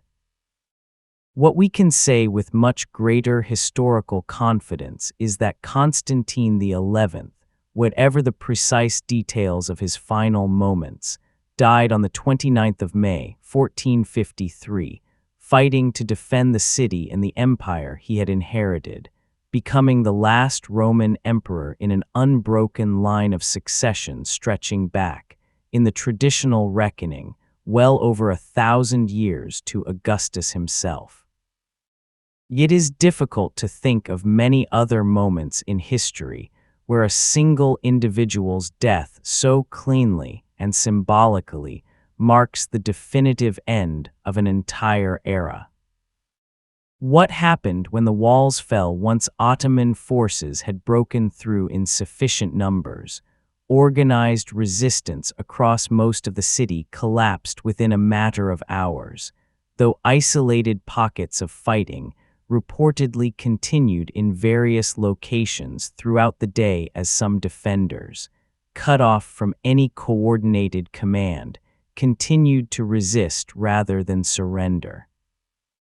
What followed has been described by virtually every source, Byzantine, Ottoman, and later European accounts alike, as a period of significant violence and plunder, consistent with the standard practice of the period in which a besieging army that had endured a long and costly siege, and that had been formally promised 3 days of plunder by its commander before the assault began, was generally permitted to loot the captured city as both compensation and reward for the hardships of the campaign.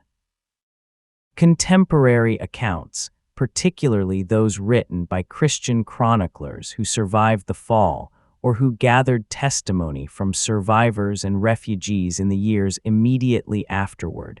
describe widespread looting of homes, churches, and businesses throughout the city, along with considerable violence against the civilian population, including killing and the enslavement of a significant portion of the surviving population. A grim but historically ordinary fate for the population of a besieged city that had resisted rather than surrendered, according to the customary laws of war observed across most of the medieval world, Christian and Islamic societies alike. It's worth being honest about the scale and nature of this violence, rather than either exaggerating it for dramatic effect or minimizing it out of a desire to present a tidier story. Modern historians generally agree that the sack of Constantinople, while genuinely brutal and traumatic for the people who experienced it, was not dramatically different in character from what happened when other cities of this period fell to siege after refusing terms of surrender, whether the besieging army was Christian or Muslim. This was simply how siege warfare worked across most of the medieval world, an uncomfortable truth that doesn't diminish the real suffering involved, but that helps place the event in its proper historical context rather than treating it as a uniquely singular atrocity disconnected from the broader, grim realities of warfare in this era. Among the events of this day that receive particular attention in the sources is what happened at the Hagia Sophia itself. As word spread through the city that the walls had fallen, thousands of residents reportedly fled to the great cathedral, seeking refuge within its walls, apparently drawing on an old belief, or perhaps simply a desperate hope, that the building's sacred status might somehow offer protection, or that an angel would appear at the last moment to save the faithful gathered there, echoing older legends associated with the building. This hoped-for miracle did not occur. Ottoman soldiers eventually broke into the cathedral as well, and the thousands sheltering inside, along with the clergy who had continued performing the liturgy even as the sounds of the city's fall grew louder outside, were taken captive, to be either ransomed, enslaved, or in some cases killed, depending on the specific circumstances and the mercy or lack of it shown by individual captors. Mehmed himself reportedly entered the city later that same day, once the initial chaos of the assault and the early hours of plunder had begun to subside, and made his way directly to the Hagia Sophia. According to the most commonly cited accounts, he was moved by the beauty and grandeur of the building, and immediately ordered it converted into a mosque, a transformation that would, with only a few interruptions across the centuries since, define the building's function and identity for most of the next 500 years. He is also credited, in several sources, with acting quickly to halt the worst excesses of the ongoing plunder, once he judged that his soldiers had received sufficient reward for their efforts, and with taking concrete steps to protect the city's population and infrastructure going forward, since his stated intention from early in the campaign had been to preserve Constantinople as a great capital for his own empire, not to reduce it to ruins. The Conqueror takes his city in the days and weeks that followed the fall of Constantinople. Mehmed moved quickly to establish his rule over the city and to begin the long process of rebuilding and repopulating what had, by this point in the empire's decline, become a significantly reduced and depopulated urban center compared to its height centuries earlier. He adopted the title Caesar I Rum, meaning Caesar of Rome, a deliberate and highly symbolic claim to the same imperial legacy that Constantine and his predecessors had represented, positioning himself not simply as a conqueror who had destroyed an ancient empire, but as its rightful successor and continuation, at least in his own understanding, and in the propaganda his court subsequently promoted. This was not an incidental detail. Mehmed, as we discussed earlier in his story, had grown up steeped in admiration for figures like Alexander the Great, and the idea of positioning himself as heir to Rome's imperial legacy, rather than simply its destroyer, appears to have genuinely mattered to how he understood his own achievement and his place in history.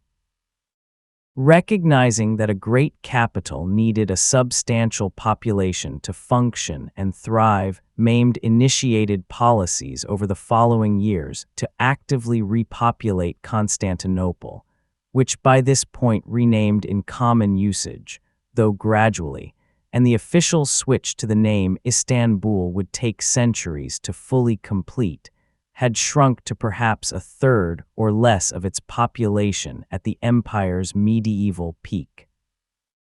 He ordered the resettlement of Muslims, Christians, and Jews from various parts of his empire into the city, offering incentives to merchants and craftsmen willing to relocate, and generally pursuing a policy of pragmatic religious tolerance toward the city's substantial remaining and returning Christian and Jewish populations, provided they accepted Ottoman political authority and paid the taxes required of non-Muslim subjects under Ottoman law. This policy, while certainly not equivalent to modern conceptions of religious equality, was in many respects considerably more tolerant than the treatment religious minorities frequently received in contemporary Christian Europe during the same period,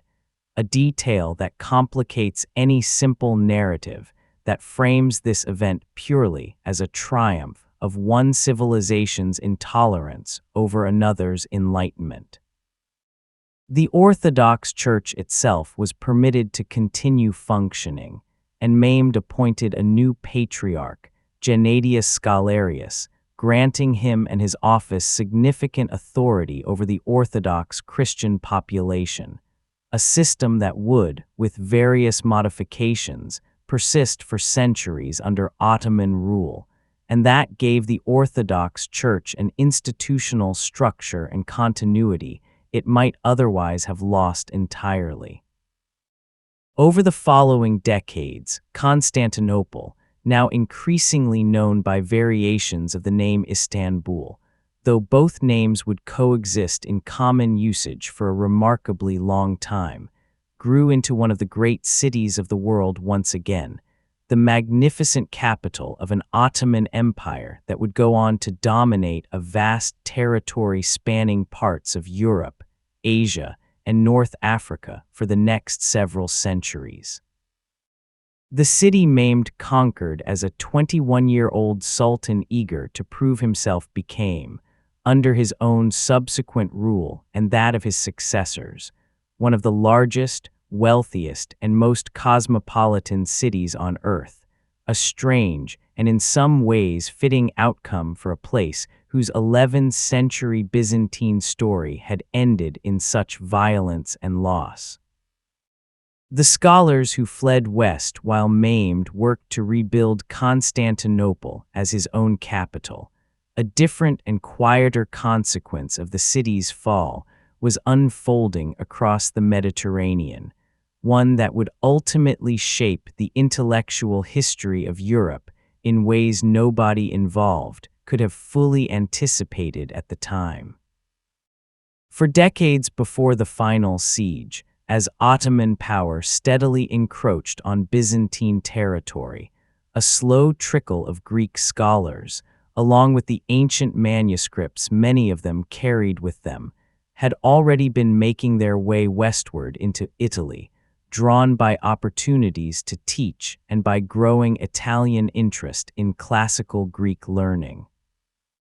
This trickle became a more significant flow both before and after the fall of Constantinople, as scholars, clergy, and educated refugees fled the collapsing empire, carrying with them not just their own expertise but, in many cases, physical copies of ancient Greek texts, philosophy, science, poetry, and history that had been preserved and studied in Byzantine libraries and monasteries for centuries.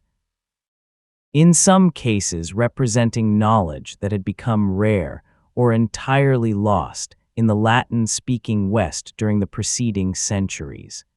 Historians continue to debate exactly how much credit this specific influx of Greek scholars and manuscripts deserves for the broader intellectual flowering of the Italian Renaissance, since that movement already had deep roots in Italian culture, wealth, and scholarship reaching back well before 1453. It would be an oversimplification to claim that Constantinople's fall single-handedly caused the Renaissance, a claim that was more common in older, less careful historical writing than it is among historians today. But most scholars do agree that this influx of Greek learning, and specifically renewed and expanded access to important classical Greek texts, along with living experts capable of teaching and translating them accurately, meaningfully accelerated and enriched a cultural movement that was already gathering momentum in Italian cities like Florence and Venice. Figures like Cardinal Bessarion, himself a Greek scholar and former Orthodox bishop who had converted to Catholicism and relocated to Italy years before the final fall, became crucial bridges between Byzantine intellectual tradition and the Italian scholarly world, and Bessarion's own substantial personal library of Greek manuscripts, which he eventually donated to the city of Venice, became a foundational resource for generations of subsequent scholars. It's a quietly remarkable historical thread to follow, tracing individual manuscripts, individual scholars, individual acts of preservation and transmission, from the libraries and monasteries of a collapsing empire into the intellectual bloodstream of Renaissance Europe, ultimately influencing thinkers, artists, and scientists for centuries afterward, in ways those original refugees could never have predicted or intended. There is something worth sitting with in this particular consequence of the siege, an event defined on its surface by violence, conquest, and loss, also became, indirectly and unintentionally, a channel through which ancient knowledge flowed onward into a new context, preserved and eventually amplified rather than simply destroyed. History rarely moves in the single, clean direction that dramatic narratives prefer. Loss and preservation, ending and beginning, often turn out to be more tangled together than we initially assume.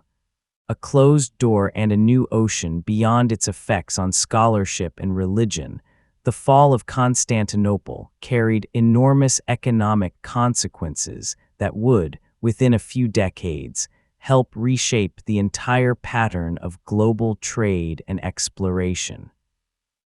For centuries, Constantinople had functioned as one of the crucial hinge points connecting European trade networks to the wealth of Asia, the spices, silks, and other luxury goods that flowed westward along routes that passed through, or near, Byzantine and later Ottoman-controlled territory. While it's an oversimplification, popular in older historical writing, to claim that the Ottomans simply slammed a door shut on European access to Eastern trade goods overnight, forcing European powers to seek new routes purely as a defensive economic response, there is a meaningful kernel of truth underneath that simplified story. Ottoman control over Constantinople and the surrounding region did add new costs, new tolls, and new political complications to established overland and Mediterranean trade routes connecting Europe to Asian markets. At a time when European merchants and monarchs were already eager to find ways to access valuable Eastern goods more directly and more profitably. This economic pressure, combined with independently developing advances in shipbuilding and navigation technology, particularly in Portugal and Spain, contributed to the intensifying European search for alternative sea routes to Asia that would bypass the Eastern Mediterranean and Middle Eastern middlemen entirely. Within just a few decades of Constantinople's fall, Portuguese sailors under Vasco da Gama would round the southern tip of Africa and reach India directly by sea, and Christopher Columbus, sailing under the Spanish crown while originally seeking his own western route to Asia, would instead encounter the Americas. Neither of these voyages was caused by the fall of Constantinople in any simple, direct, single cause and effect relationship, and historians rightly caution against oversimplifying these connections into a tidy chain of causation. But the broader historical context, an era in which European powers were increasingly motivated to find new paths to Asian trade, partly because traditional routes had grown more complicated and costly under Ottoman control, does connect these seemingly separate historical developments in a meaningful way. It's a genuinely striking thing to consider, sitting quietly with the implications. The age of European maritime exploration, which would eventually lead to the colonization of the Americas, the establishment of new global trade networks, and consequences that reshaped nearly every corner of the world over the following centuries, developed in a historical context partly shaped by economic pressures connected to the very event we've spent this evening exploring. A single city falling on a spring morning in 1453 sent ripples outward that, within 2 generations, had touched almost the entire globe. Separating the legend from the record, very few events in medieval history have accumulated as much surrounding legend, myth, and dramatic embellishment as the fall of Constantinople. And it's worth taking a chapter here to think carefully about why that happened, and what historians today generally consider solid versus uncertain among the many stories that circulate about these 53 days. Part of the reason for this abundance of legend comes down to the genuinely enormous symbolic weight of the event itself. The end of an 11th century empire, the final chapter of the Roman world in any direct institutional sense, is exactly the kind of historical moment that later storytellers, chroniclers, and even the participants themselves, writing with the benefit of hindsight, feel compelled to dramatize, to fill with omens and heroic last stands and poetic final words, regardless of how reliably any particular detail can actually be documented. Take, for example, the story of the marble emperor we discussed earlier, the folk legend holding that Constantine XI did not truly die, but was transformed and hidden away, waiting to return. This story tells us something real and important about the emotional impact of the siege on Greek collective memory across subsequent centuries, but it tells us nothing reliable about what actually happened to Constantine's body on the day he died. Similarly, many of the specific quotes attributed to Constantine, to Mehmed, and to various commanders throughout the siege come to us through chroniclers writing sometimes years or even decades after the events they describe, working partly from genuine testimony and partly from their own sense of dramatic and rhetorical appropriateness, a common practice in medieval historical writing that modern readers need to keep firmly in mind. Historians also continue to genuinely debate several specific factual questions about the siege that we've touched on throughout this account.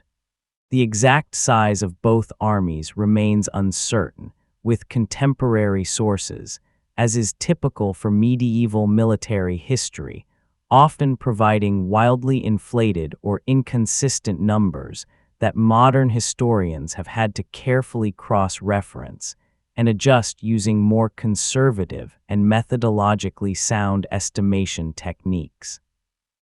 The precise sequence of events at the Kirkaporta Gate and how significant that particular breach actually was compared to the main assault at the Mesotitian remains debated, as we discussed.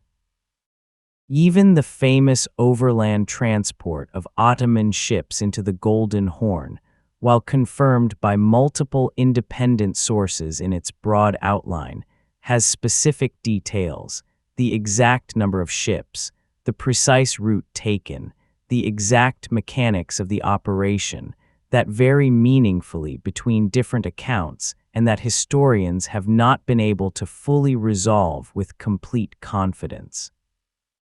None of this uncertainty means the fall of Constantinople is somehow less historically significant or less worth studying carefully.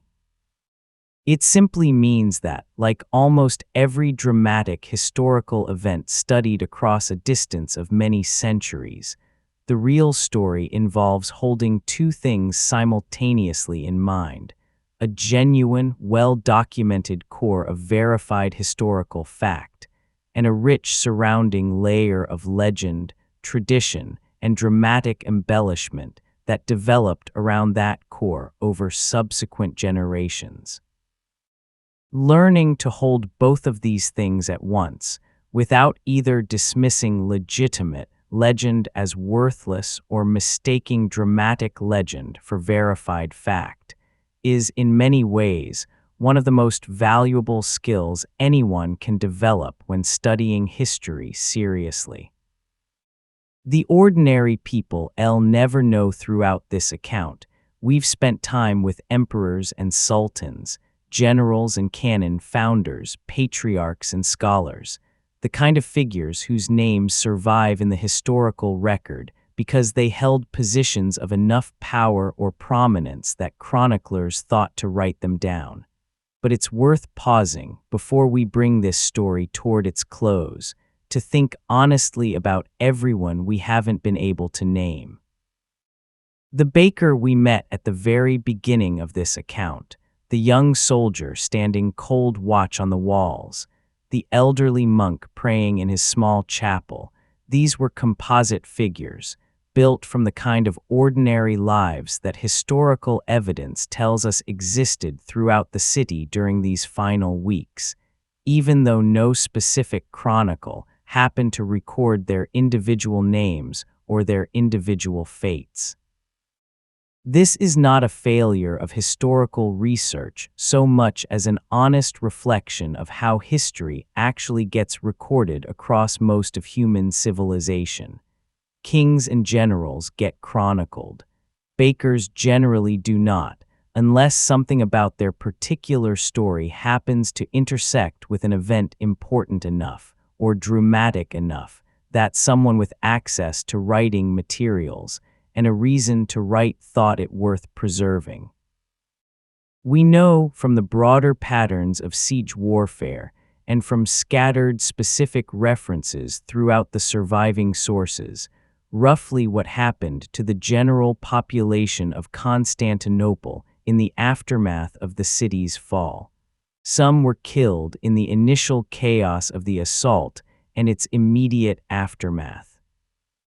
A significant number, difficult to estimate with full precision, but likely representing a substantial portion of the surviving population, were enslaved, a devastating fate that separated families, sent people to unfamiliar regions of the Ottoman Empire, and represented, for those who experienced it, a form of loss and trauma that goes well beyond what any battle casualty count can capture.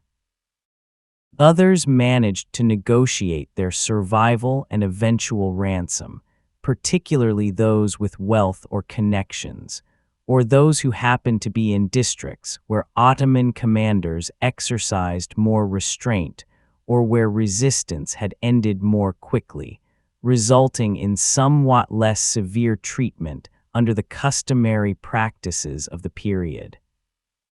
Still others, over the following months and years, gradually returned to a city that maimed was actively working to repopulate and rebuild, resuming, as best they could, some version of ordinary civilian life under entirely new political and religious authority. What we cannot recover, no matter how carefully we study the surviving sources, are the specific individual stories, the particular fears and hopes and daily struggles of the tens of thousands of anonymous residents who lived through these 53 days and their aftermath. We can only understand, in the most general terms, the kinds of experiences that were common, and try to hold onto the recognition that behind every broad historical statistic about casualties or enslavement or displacement, there existed real individual people, with names and families and daily routines every bit as textured and meaningful to them as our own lives are to us, whose specific stories simply didn't survive to reach us across the intervening centuries. This is, in its own quiet way, one of the more humbling lessons that studying deep history can offer. Almost everyone who has ever lived, in every century, has lived and died without leaving behind any individually recorded trace for future generations to study. The people of Constantinople in 1453 were no exception. But that doesn't make their experiences, their fear, their courage, their grief, their small daily kindnesses to each other during an impossible time, any less real or any less worth quietly honoring, even 6 centuries later.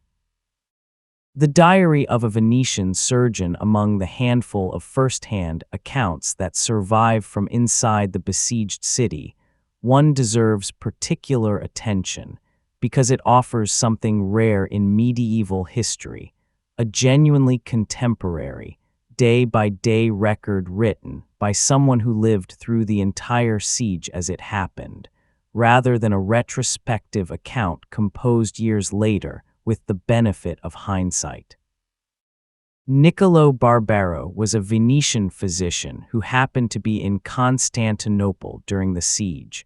and who kept a detailed journal recording events more or less as they unfolded, day by day, from the arrival of Mehmed's forces through the city's eventual fall and its immediate aftermath.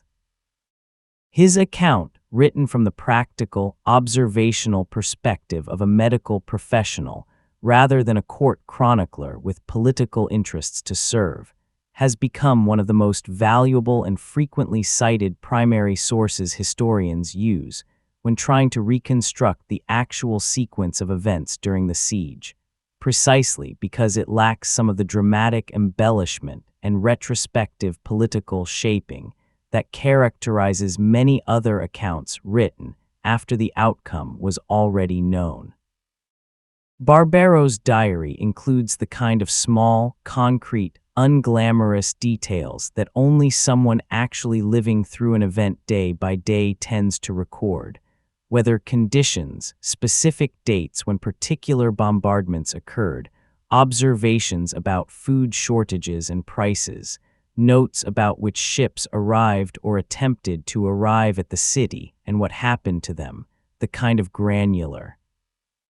almost mundane record keeping that a modern reader might associate with someone simply trying to make sense of an overwhelming and frightening situation by documenting it carefully as it happened, a very human coping mechanism that translates easily across the intervening centuries. He also recorded, with what reads as genuine personal anguish, his observations of the city's fall itself and its violent aftermath, including his own group's desperate and ultimately successful effort to escape aboard a ship in the chaotic hours after the walls were breached, one of a relatively small number of vessels that managed to flee the harbor before Ottoman forces gained full control of the waterfront. Barbaro's account of watching the city burn and hearing the sounds of violence carrying across the water as his ship pulled away offers one of the most vivid and immediate surviving descriptions of what the fall of Constantinople actually looked and sounded like to someone who had spent the preceding weeks living inside its walls. It's worth reflecting, for a moment, on how much we owe to these kinds of unglamorous, methodical first-hand records. Barbaro was not trying to write an epic. He was a working physician recording what he observed, largely because that was simply the kind of careful, orderly person he seems to have been. And yet nearly 600 years later, his ordinary daily notes have become one of the essential windows historians have into understanding what these 53 days actually felt like from the inside,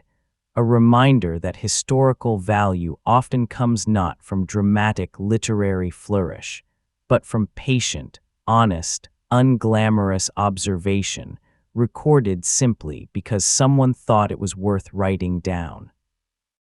Reign over an empty city, let slow the pace again, and sit for a moment with the city in the days immediately following its fall, once the worst of the initial violence and plunder had subsided. Imagine walking through streets that had, only days before, been filled with the ordinary rhythms of urban life, streets now scarred by the visible marks of battle, broken doors, scorched walls where fires had been set and then extinguished, an unnatural quiet settling over districts that had once bustled with merchants and craftsmen and children playing in the narrow alleyways between houses. A light rain, common enough for this time of year around the Sea of Marmara, might have fallen during these first days, washing some of the dust and smoke from the air, running in thin rivulets along cobblestones that had, until recently, echoed with entirely different sounds. For the residents who remained, whether by fortune, negotiation, or simple circumstance, these first days after the fall must have carried an almost disorienting mixture of grief, fear, and the strange, persistent human instinct to simply keep living, to find food, to check on neighbors, to begin, in whatever small ways were possible. The long process of adjusting to an entirely new political and religious order, governing a city that had known only Byzantine rule for its entire 11th century existence. Church bells, which had rung continuously throughout the siege, marking the canonical hours of Orthodox worship, would have fallen silent in many districts, at least temporarily, while the call to prayer, unfamiliar to most residents until this point, began to be heard from the Hagia Sophia and other churches converted or being converted into mosques. This kind of sudden, complete shift in the sensory landscape of daily life, the actual soundscape a person wakes up to and moves through every day, represents one of those quietly profound aspects of historical transition that's easy to overlook when studying grand political and military events, but that would have shaped the immediate, embodied experience of everyone still living in the city during these transitional weeks and months. Gradually, over the following months, as Mehmed's administration began actively working to stabilize and repopulate the city, something resembling ordinary urban rhythm slowly returned. Markets reopening, craftsmen resuming their trades, new residents arriving from other parts of the growing Ottoman Empire, even as some of the original Byzantine population trickled back from wherever the chaos of the siege had scattered them. Cities, it turns out, possess a remarkable resilience, an ability to absorb even the most violent and complete political transformation, and gradually rebuild something recognizable as ordinary daily life, even when almost everything about the formal structure of power and authority governing that life has changed entirely. What remains today? If you were to travel to modern Istanbul today, you would find remarkably that substantial sections of the Theodosian Walls that we've spent so much of this evening discussing are still standing, weathered by nearly 16 centuries of history, damaged in places by earthquakes and centuries of neglect, but visibly present, stretching across parts of the modern city in a way that lets you stand in roughly the same locations where the events of this story actually unfolded. The Hagia Sophia itself remains, of course, one of the most visited and most architecturally significant buildings in the entire world, having passed through several distinct chapters of its own remarkable history since Mehmed's conquest, functioning as an Ottoman imperial mosque for nearly 5 centuries, then converted into a secular museum in the 20th century under the modern Turkish Republic, and more recently, in 2020, converted back into a functioning mosque once again. A decision that generated considerable debate and controversy both within Turkey and internationally, reflecting the fact that this single building continues, even in the 21st century, to carry enormous symbolic and religious weight for multiple different communities and traditions, much as it did on that final desperate night of shared prayer back in May of 1453. Walking through certain neighborhoods of modern Istanbul, particularly in older districts that have retained more of their historical character, it's genuinely possible to encounter physical traces of this deep layered history, fragments of Byzantine mosaic work uncovered during construction projects, ancient cisterns built to store water for the city during earlier sieges. Church buildings converted centuries ago into mosques that still bear faint architectural traces of their original Christian purpose beneath later modifications, an entire physical palimpsest of overlapping civilizations that gives the modern city its particular, layered character, unlike almost anywhere else on Earth. There's something worth reflecting on in the fact that a city can carry this much accumulated history simultaneously: Roman, Byzantine, Ottoman, and modern Turkish layers all physically present at once, sometimes within the very same building or the very same street, rather than each era simply erasing the one that came before it. Constantinople did not disappear when it became Istanbul. In many real and physical ways, it simply continued, transformed but not erased, carrying forward threads of continuity even through the most violent and decisive rupture in its entire long history. News travels slowly, fear travels faster for the rest of Europe. News of Constantinople's fall did not arrive instantly the way we might expect information to travel today. It spread gradually, city to city, court to court, carried by merchants, refugees, and official messengers over a period of weeks and months, and the reaction it provoked once it did arrive was one of genuine and widespread shock, even among those who had, on some intellectual level, understood for years that the city's position had become increasingly precarious.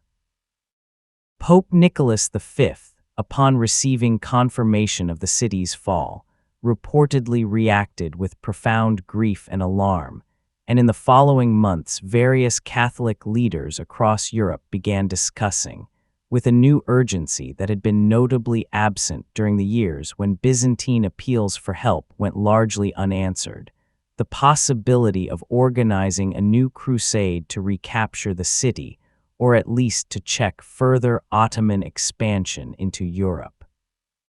These discussions, consistent with a broader pattern we've already touched on throughout this account, generated considerable rhetoric and diplomatic activity, but relatively little actual coordinated military action, hampered by the same combination of competing political interests, financial constraints, and mutual distrust between European powers that had prevented meaningful support from arriving in time to help Constantinople in the first place.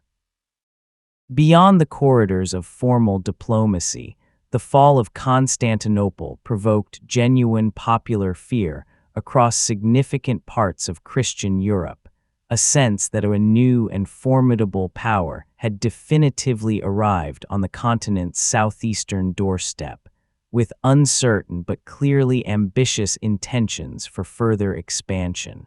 This fear was not entirely unfounded from a purely strategic standpoint. Mehmed's subsequent decades of rule would indeed see continued Ottoman military expansion into the Balkans and beyond, and for the next several centuries, the Ottoman Empire would remain one of the dominant military and political powers shaping European geopolitics, culminating eventually, over a century later, in Ottoman armies reaching as far as the gates of Vienna itself before finally being turned back.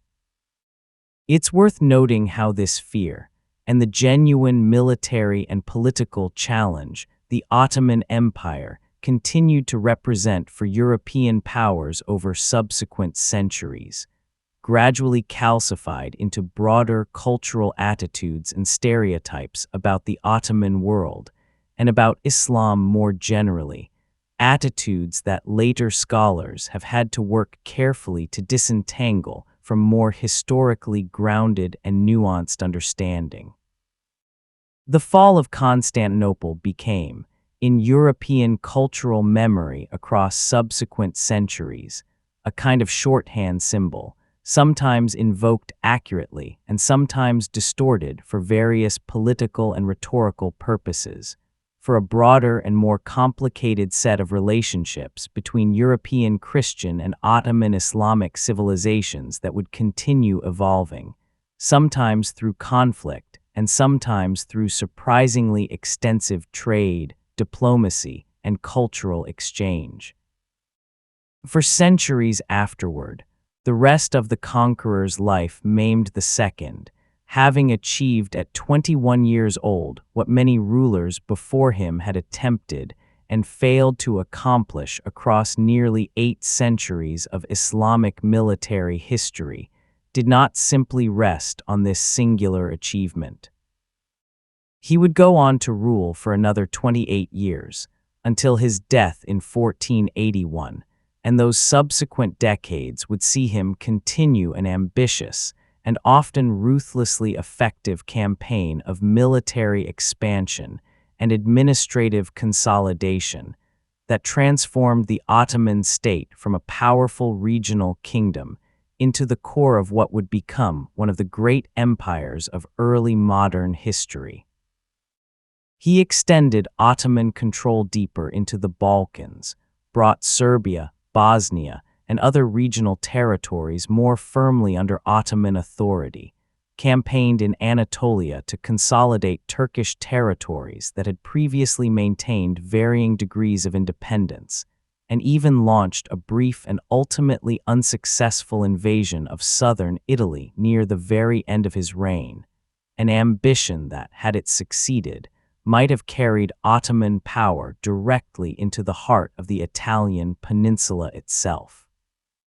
He earned, both in his own lifetime and in subsequent Ottoman historical memory, the honorific title Fatih, meaning the Conqueror, a title by which he remains known throughout Turkey today, commemorated in the names of bridges, mosques, universities, and entire districts of modern Istanbul.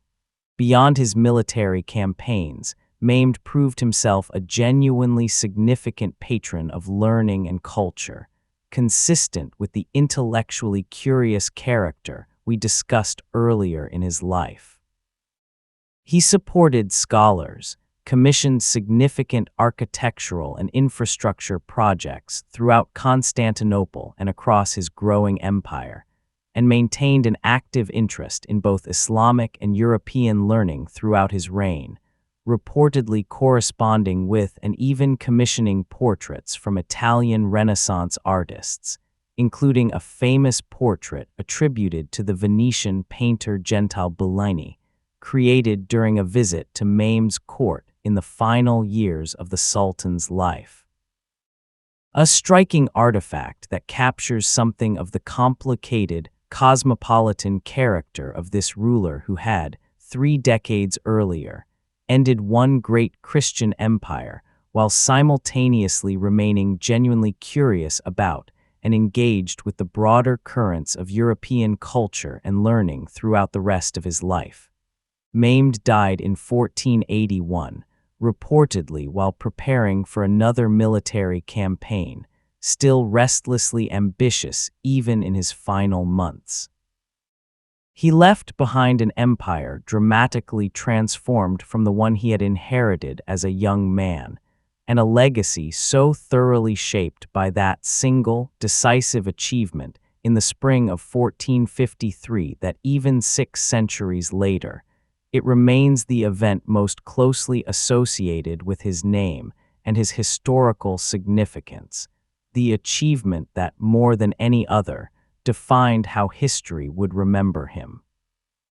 What an ending actually means we've spent this evening moving through the final weeks of an empire that lasted, by most conventional historical reckonings, well over 1,000 years, and it's worth pausing near the end of our own journey through this story to think about what it actually means for something to end after existing for that unimaginably long stretch of time. 11 centuries is difficult to hold in the mind in any meaningful way. It means that when Constantinople finally fell in 1453, the city and its empire had already existed in some continuous institutional form for longer than the entire span of time separating us today from that final siege. Generations upon generations of people had been born, lived their entire lives, and died within that empire's boundaries, each of them experiencing their own ordinary daily existence, their own local joys and griefs and routines, almost all of them with no way of knowing that they were living through what would eventually be remembered as merely one chapter within a much longer, and ultimately finite, story. This is, in a certain sense, true of every civilization, every institution, every seemingly permanent structure that any of us live within today. Nothing built by human beings has ever actually lasted forever, however permanent it may feel to the people living inside it at any given moment. The Byzantine Empire's 11 centuries of continuity felt, to the people experiencing it, like simply the natural, permanent order of the world, much the way our own modern institutions and nations feel permanent and inevitable to us today. And yet it ended, not gradually fading into irrelevance the way some historical transitions occur, but in a genuinely identifiable, dramatic final moment, a single spring morning when soldiers broke through walls that had held for 1,000 years, and an emperor died fighting in the chaos of his city's final hours. There's something worth carrying with us from this recognition, not as a source of anxiety about the impermanence of our own world, but perhaps as a source of a particular kind of clear-eyed gratitude and attention toward the ordinary lives being lived around us right now, in whatever era we happen to occupy. The people of Constantinople, in the weeks and months and years before the siege even began, were simply living their lives, unaware that they were approaching the final chapter of something that had endured for over 1,000 years. We, too, are always living inside stories whose eventual endings we cannot see clearly from where we currently stand. Perhaps the most honest lesson history can offer is not a prediction about how or when our own familiar world might eventually change, but a gentle reminder to notice and appreciate the ordinary, ongoing texture of daily life while we are still living inside it. What people wore, it's easy, when discussing sieges and armies and empires, to lose sight of the smaller physical textures of daily life,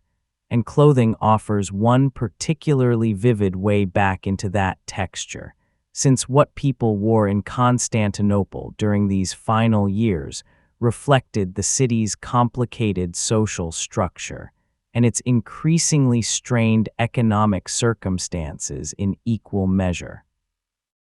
Byzantine fashion by the 15th century had developed its own distinctive character, shaped by centuries of court tradition, but also by ongoing exchange with neighboring cultures, including considerable influence from both the Islamic world to the east and increasingly from Italian and broader Western European styles, arriving through the substantial community of Venetian and Genoese merchants living in and around the city. Wealthy Byzantine men and women favored long, flowing garments, often in rich colors, silk when it could be afforded, wool and linen for more everyday wear, with elaborate embroidery and decoration reserved for the nobility and clergy, who used clothing as a visible marker of rank and status in a society that remained, despite its political decline, still deeply attentive to visual hierarchy and formal display. The emperor and his immediate court maintained, even amid the empire's dramatically reduced circumstances, elaborate ceremonial dress for formal occasions, deeply saturated purples and golds that carried centuries of symbolic association with imperial authority, a visual continuity with a much wealthier and more powerful past that must have felt, by 1453, like a poignant kind of theater. Maintaining the outward forms of imperial grandeur, even as the actual territory and resources behind that grandeur had shrunk to almost nothing. For ordinary residents, clothing was, unsurprisingly, considerably more practical and considerably more affected by the economic hardships of the siege itself. As we discussed earlier in connection with food scarcity, families under severe financial strain often found themselves trading clothing and household textiles for whatever food or other necessities they could obtain, meaning that by the final weeks of the siege, visible signs of poverty and material strain would have been increasingly common throughout the city. Worn and mended garments, a general fraying at the edges, quite literally, of a population under mounting economic pressure. Soldiers defending the walls presented their own particular visual patchwork, reflecting the genuinely international character of the defending force we discussed earlier. Byzantine soldiers in whatever armor and equipment the depleted imperial arsenals could still provide, Genoese and Venetian soldiers in the more standardized military equipment of the Italian city-states, mixed together with irregular local militia wearing whatever combination of protective clothing and improvised armor individual families could assemble, creating a visually varied defending force that stood in notable contrast to the more uniformly equipped and provisioned Ottoman army arrayed against them, itself a small but telling visual symbol of the broader disparity in resources between the two sides. Small human moments. Not everything about the siege of Constantinople was grim, even amid genuinely desperate circumstances. And it's worth pausing to notice some of the smaller, more human details that occasionally surface in the surviving sources, the kind of details that remind us these were real people experiencing an extraordinary situation with all the ordinary human range of emotion and behavior that any group of people under stress inevitably displays. Soldiers on both sides of the conflict, as soldiers throughout history generally do, found ways to maintain morale through small rituals, humor, and camaraderie, even during the most exhausting stretches of the siege. Byzantine and Allied defenders reportedly maintained rotating watch schedules that allowed for brief periods of rest and informal social time, even during the most intense periods of bombardment, and the close, sustained cooperation between Greek, Venetian, Genoese, and other defenders over these many weeks, despite the very real tensions and rivalries we discussed earlier, also appears to have produced genuine bonds of camaraderie and mutual respect between men who might, under different circumstances, have had little natural reason to trust or cooperate with each other. There are also scattered references in various sources to more ordinary, almost mundane forms of daily coping that feel remarkably familiar across the intervening centuries. Games of chance to pass idle hours during lulls in the fighting, shared meals, however modest, that provided brief moments of normalcy and connection. The particular dark humor that soldiers throughout history have always used to process fear and uncertainty, jokes about their own commanders, about the enemy, about the absurdity of their circumstances, a coping mechanism so consistent across different eras and cultures of warfare that it seems to reflect something close to a universal feature of human psychology under sustained stress. On the Ottoman side of the walls, the massive besieging camp, while obviously organized around the serious military business of the siege, also functioned, out of sheer practical necessity, as a temporary functioning small city in its own right, complete with its own markets supplying food and goods to the tens of thousands of soldiers encamped there, its own medical facilities for treating the wounded, its own religious services, and presumably its own version of the same soldierly humor, complaint, and camaraderie that has characterized large military encampments throughout recorded history. These smaller human details matter, not because they diminish the genuine tragedy and historical significance of the siege, but because they help restore a fuller, more honest picture of what daily existence actually involved for the tens of thousands of people, on both sides of the walls, who lived through these 53 days. History, when we study it carefully and honestly, is rarely made up exclusively of grand tragic moments. It's made up of ordinary people finding ways to laugh, to connect, to maintain some thread of normalcy, even while living through circumstances that would eventually be remembered as one of the truly pivotal turning points in world history. The price of a life. We touched earlier on the fate of enslavement that befell a significant portion of Constantinople's surviving population after the city fell, and it's worth spending a bit more time understanding how this system actually functioned in practice, since it represented, however uncomfortable it is for modern readers to sit with, an entirely normal and legally regulated institution across most of the medieval world, Christian and Islamic societies alike. Rather than some uniquely exceptional atrocity specific to this particular siege,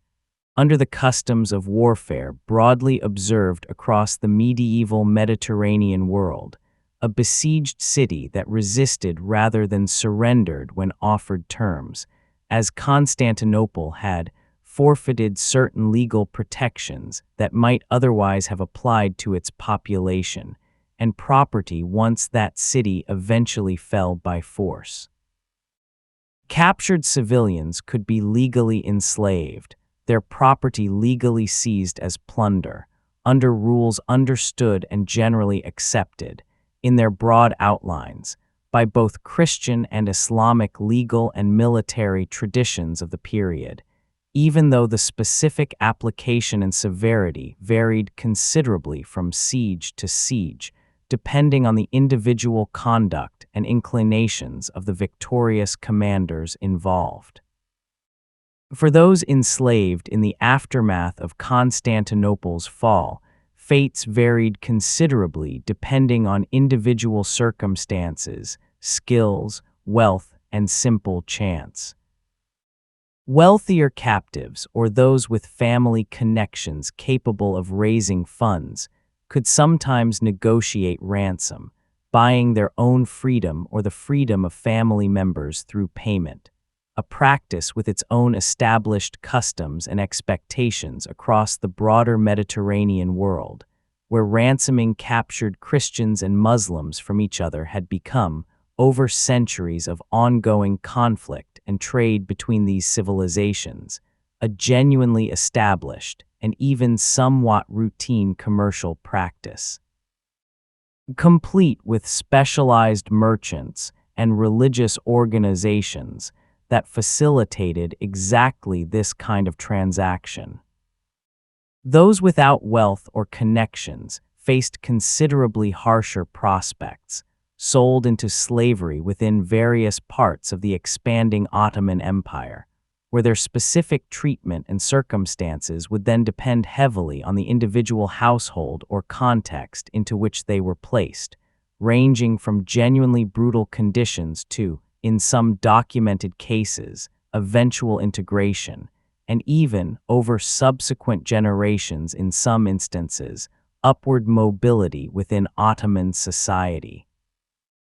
Particularly for skilled individuals or for children who grew up within Ottoman households and eventually gained their freedom or rose to positions of some responsibility, a range of outcomes that modern readers, understandably uncomfortable with the entire institution of slavery in any form, may find difficult to fully reconcile, but that reflects the genuinely complicated reality of how slavery actually functioned across various medieval and early modern societies. Distinct in many of its specific mechanics from the chattel slavery system that would later develop in the context of the transatlantic slave trade. Sitting with this history honestly means resisting the urge to either minimize the genuine trauma and injustice experienced by those enslaved after the city's fall, or to flatten the historical reality into an oversimplified narrative that doesn't reflect how this institution actually functioned within its specific historical context. Both the suffering and the complexity are real, and both deserve honest acknowledgement from anyone trying to understand this period of history clearly. Two ways of remembering the same day, perhaps nowhere, is the enduring emotional weight of this event more visible than in the strikingly different ways it continues to be remembered and commemorated in modern Greece and modern Turkey, two nations whose historical relationship with this single day in May of 1453 could hardly be more different.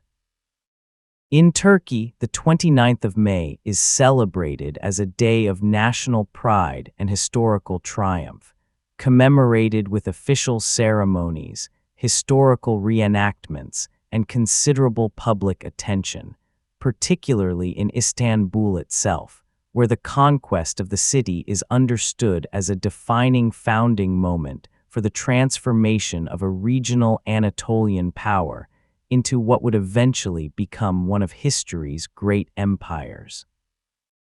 Mehmed the Conqueror remains, within Turkish national memory, an unambiguously heroic figure, celebrated in school curricula, commemorated in countless place names throughout the country, and regarded as one of the most consequential and admired rulers in the entire span of Turkish history. In Greece, by contrast, the same date carries an entirely different emotional weight, remembered not as a triumph, but as a profound national tragedy, the definitive end of the last direct institutional continuation of Greek-speaking Roman civilization, and the beginning of nearly 4 centuries of Ottoman rule over Greek territories that would not end until the Greek War of Independence in the 19th century. Constantine XI remains, within Greek historical memory, a genuinely tragic and heroic figure, a ruler who chose death over surrender, and whose final stand continues to carry deep symbolic significance within Greek national identity and Orthodox Christian tradition alike, reflected in everything from popular folk legend, like the story of the marble emperor we discussed earlier, to serious historical scholarship that continues to examine and re-examine this period with considerable care and attention. This kind of dramatically divergent national memory surrounding a single shared historical event is not unique to Greek and Turkish perspectives on 1453, but it offers a particularly vivid example of a broader truth about how history actually functions within collective memory and national identity more generally. The same set of underlying historical facts, the same siege, the same battles, the same individual human choices and consequences, can be woven into genuinely different narrative frameworks depending on which side of the walls your own cultural and historical identity happens to trace its lineage back to. Neither perspective is simply wrong, in the sense of contradicting the basic verified historical facts we've spent this evening exploring, but each perspective emphasizes different aspects of the same complex event, filters it through different emotional and symbolic frameworks, and ultimately arrives at genuinely different understandings of what the event fundamentally means. Understanding this dynamic and approaching it with genuine curiosity and respect for both perspectives, rather than insisting on some artificially singular, simplified verdict, is itself one of the more valuable exercises available to anyone seriously interested in studying history, not just this particular event, but historical memory and national identity more broadly, across almost every significant civilizational turning point throughout human history. The engineering that almost worked before we bring this evening's journey toward its close, it's worth returning one final time to the walls themselves, because their engineering represents one of the most genuinely remarkable achievements of the entire medieval world, and understanding exactly how close they came to succeeding, even against Mehmed's revolutionary artillery, helps make sense of just how significant the introduction of gunpowder siege warfare actually was. The Theodosian Walls, as we discussed earlier, were not simply a single barrier, but a carefully layered defensive system, developed and refined across nearly 1,000 years of continuous use, incorporating lessons learned from countless previous sieges and near misses across the centuries. The outer moat, which could be flooded to create an additional obstacle for any attacking force attempting to bring siege equipment close to the walls themselves. The outer wall, lower than the main fortification, but still a formidable obstacle in its own right, forcing attackers to expend time and resources breaching it before even reaching the more serious defenses beyond. And finally, the massive inner wall itself, studded with towers positioned at carefully calculated intervals to provide overlapping fields of defensive fire, thick enough and tall enough that, prior to the development of effective gunpowder artillery, no siege engine or battering technique available anywhere in the medieval world could reliably breach it through direct assault. What made Mehmed's siege different and ultimately successful where centuries of previous attempts had failed was not fundamentally a matter of superior tactics or even simply overwhelming numbers, though both factors certainly mattered. It was the specific, revolutionary application of large-scale gunpowder artillery against fortifications that had never been designed to withstand that particular kind of sustained, concentrated destructive force. Stone walls, however thick and however brilliantly engineered, could resist swords, arrows, traditional siege engines, and human muscle indefinitely. They could not, it turned out, indefinitely resist repeated bombardment from cannons capable of hurling half-ton stone projectiles at their foundations, day after day, week after week, gradually pulverizing sections of stone that had stood, entirely unbroken, for over 1,000 years of continuous history. There's a particular kind of historical irony worth sitting with here. The very walls that had made Constantinople legendarily impregnable for so many centuries, walls so effective that a kind of quasi-religious folk belief had grown up around their supposed permanent protection, were ultimately undone not because the underlying engineering itself was flawed or outdated, but because an entirely new category of weapon had emerged, one specifically capable of exploiting a vulnerability that simply hadn't existed in any meaningful sense. At any earlier point across the wall's entire previous history, it's a pattern that recurs again and again throughout military history, entire defensive systems that represent the absolute pinnacle of engineering achievement for their particular technological era, only to become obsolete, sometimes with startling suddenness, once a genuinely new category of technology arrives on the scene. The Theodosian Walls didn't fail because they were poorly built. They failed because history, in the form of gunpowder, had simply moved on. Faith in the final WEKS religion permeated nearly every aspect of daily life in Constantinople throughout its long history, and during these final desperate weeks of siege, that religious dimension of ordinary existence seems to have intensified rather than diminished, offering both genuine comfort and, at times, additional sources of anxiety and division for a population under extraordinary pressure. Throughout the siege, churches and monasteries continued functioning as they always had, maintaining the cycle of daily services that had structured Byzantine time for centuries: morning prayers, evening vespers, the various feast days scattered throughout the religious calendar that continued to be observed even as cannon fire echoed across the city walls only a short distance away.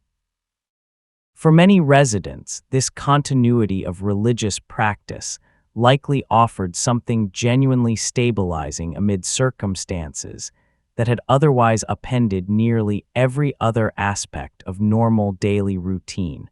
a reassuring sense that at least some elements of ordinary life, the sacred rhythms that had shaped this city's existence since its founding, remained unbroken even as everything else grew increasingly uncertain.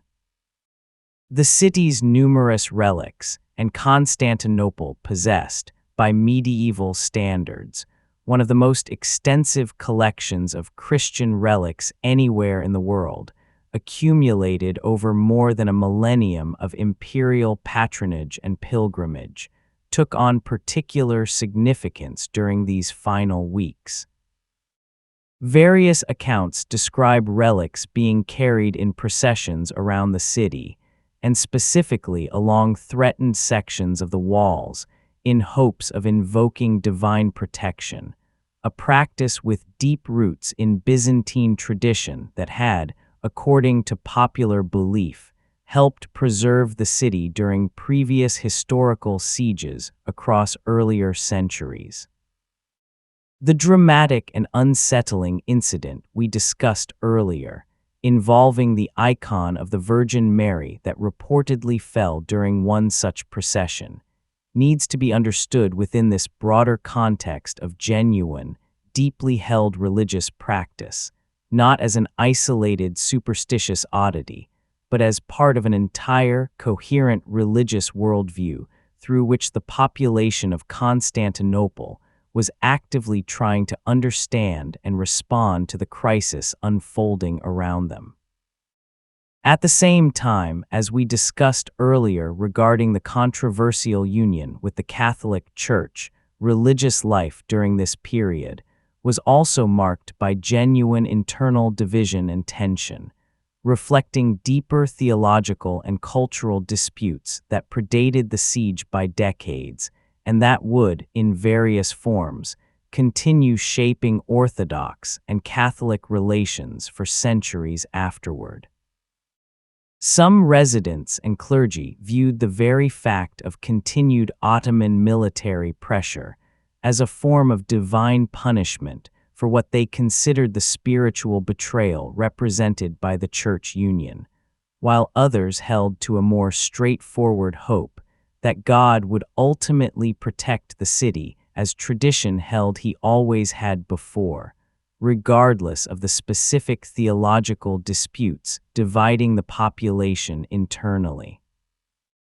This complicated, sometimes contradictory religious landscape, faith offering genuine comfort and community, even while simultaneously fueling real division and disagreement, reflects something true about how religious belief tends to function during periods of extreme collective stress more generally, not a unique peculiarity of Byzantine religious culture specifically, but a recognizable pattern that appears across many different faith traditions and many different historical crises.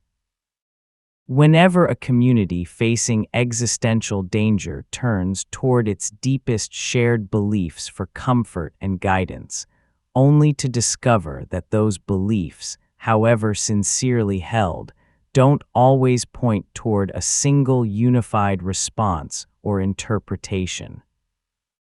What an empire leaves behind as our evening together draws closer to its end. It's worth taking stock of everything this single event actually set in motion, because the fall of Constantinople, more than almost any other individual date in medieval history, functions as a genuine hinge point, a moment after which the broader trajectory of European, Mediterranean, and even global history shifted in ways that continued unfolding for centuries afterward. We've traced several of these threads throughout this evening's journey together. The Ottoman Empire's transformation from a regional power into one of history's great empires, eventually stretching across 3 continents and lasting for nearly 5 more centuries after Mehmed's conquest. The scattering of Greek scholars and classical manuscripts westward into Italy, feeding into and accelerating the broader intellectual flowering of the Renaissance. The economic pressures that contributed, alongside many other factors, to Europe's intensifying search for new maritime trade routes, eventually leading to the Age of Exploration and the fateful European encounter with the Americas. The centuries of complicated, sometimes violent and sometimes surprisingly cooperative relationship between Ottoman and European powers that would continue shaping the geopolitics of an entire region for generations to come. And underneath all of these grand historical consequences, we've also tried, throughout this account, to keep sight of the individual human beings who actually lived through these 53 days, the bakers and soldiers and monks, the mothers making impossible decisions about their children's safety, the merchants navigating impossible questions of divided loyalty, the emperor who chose to die defending a city and a title that had, by any practical measure, already lost almost everything that once made it powerful, and the young sultan who spent his entire life trying to prove that the doubts once cast on him as a child had been entirely wrong. History, at its best, asks us to hold both of these scales simultaneously in our minds, the vast, sweeping consequences that ripple outward across centuries and continents, and the small, intimate, individual human experiences of the people who actually lived through the events that produced those consequences, usually without any clear sense, in the moment, of just how significant their own particular experience would eventually turn out to be within the much longer arc of history. Constantinople's fall matters both because of everything it set in motion across the following centuries, and because of what it meant, on an entirely human scale, to the tens of thousands of individual people who experienced those 53 days as the most frightening, disorienting, and consequential weeks of their own personal lives. A city travelers once marveled at before we return to our closing image. It's worth remembering what Constantinople had once been, in the centuries before its long decline, because the contrast helps explain just how much had already been lost, quietly and gradually, long before Mehmed's army ever came into view of the walls. Travelers from across the medieval world, Arab geographers, Russian pilgrims, Western European crusaders and merchants, left behind accounts describing a city that, at its height, dwarfed every other urban center in the known world in wealth, population, and sheer architectural grandeur.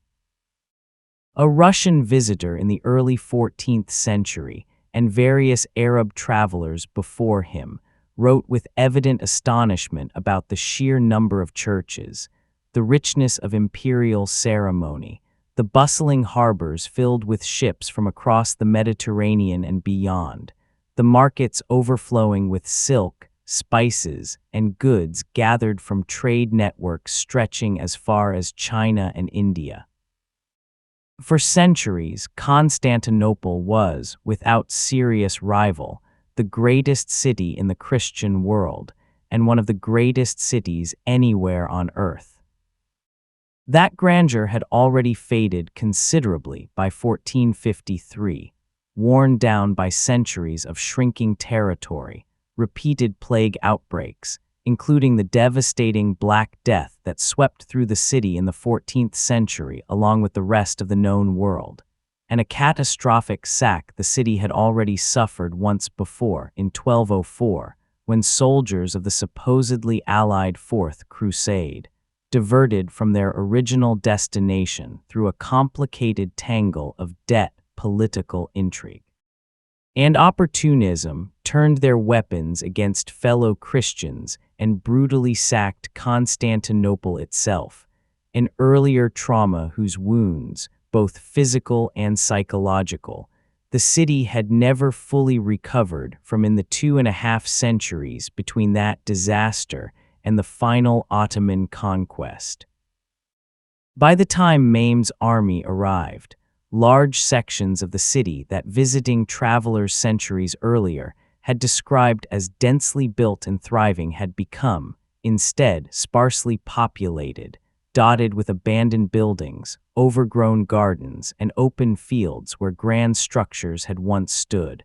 a physical landscape that reflected, in the most visible and tangible way possible, just how far the empire's fortunes had declined from their earlier medieval peak. Understanding this longer arc of decline matters because it helps correct a common misconception, the idea that Constantinople fell suddenly, catastrophically, out of nowhere, to a healthy and thriving civilization caught unaware. The truth is considerably sadder and considerably more gradual. The empire had been slowly, quietly dying for generations, and the 53 days we've spent this evening exploring represent not a sudden catastrophe striking down a healthy patient, but the final, decisive moment in a much longer and more drawn-out decline that the people living through it had been watching unfold with mounting dread for their entire lives.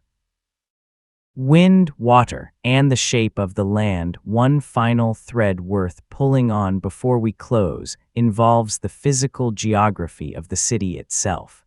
Because the particular shape of the land and water surrounding Constantinople shaped nearly every strategic decision made throughout the siege, on both sides of the walls, in ways that are easy to overlook when focusing purely on the human drama of the story.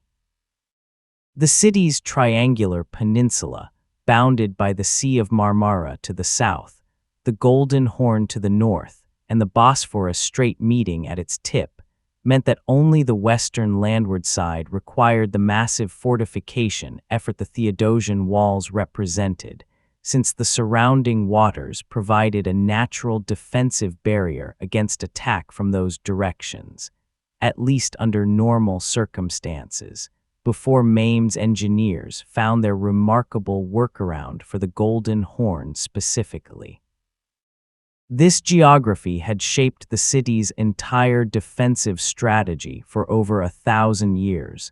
and had contributed significantly to its long reputation for being effectively impregnable, since any attacking force was forced to concentrate its entire assault against one relatively narrow, if still lengthy, stretch of fortification.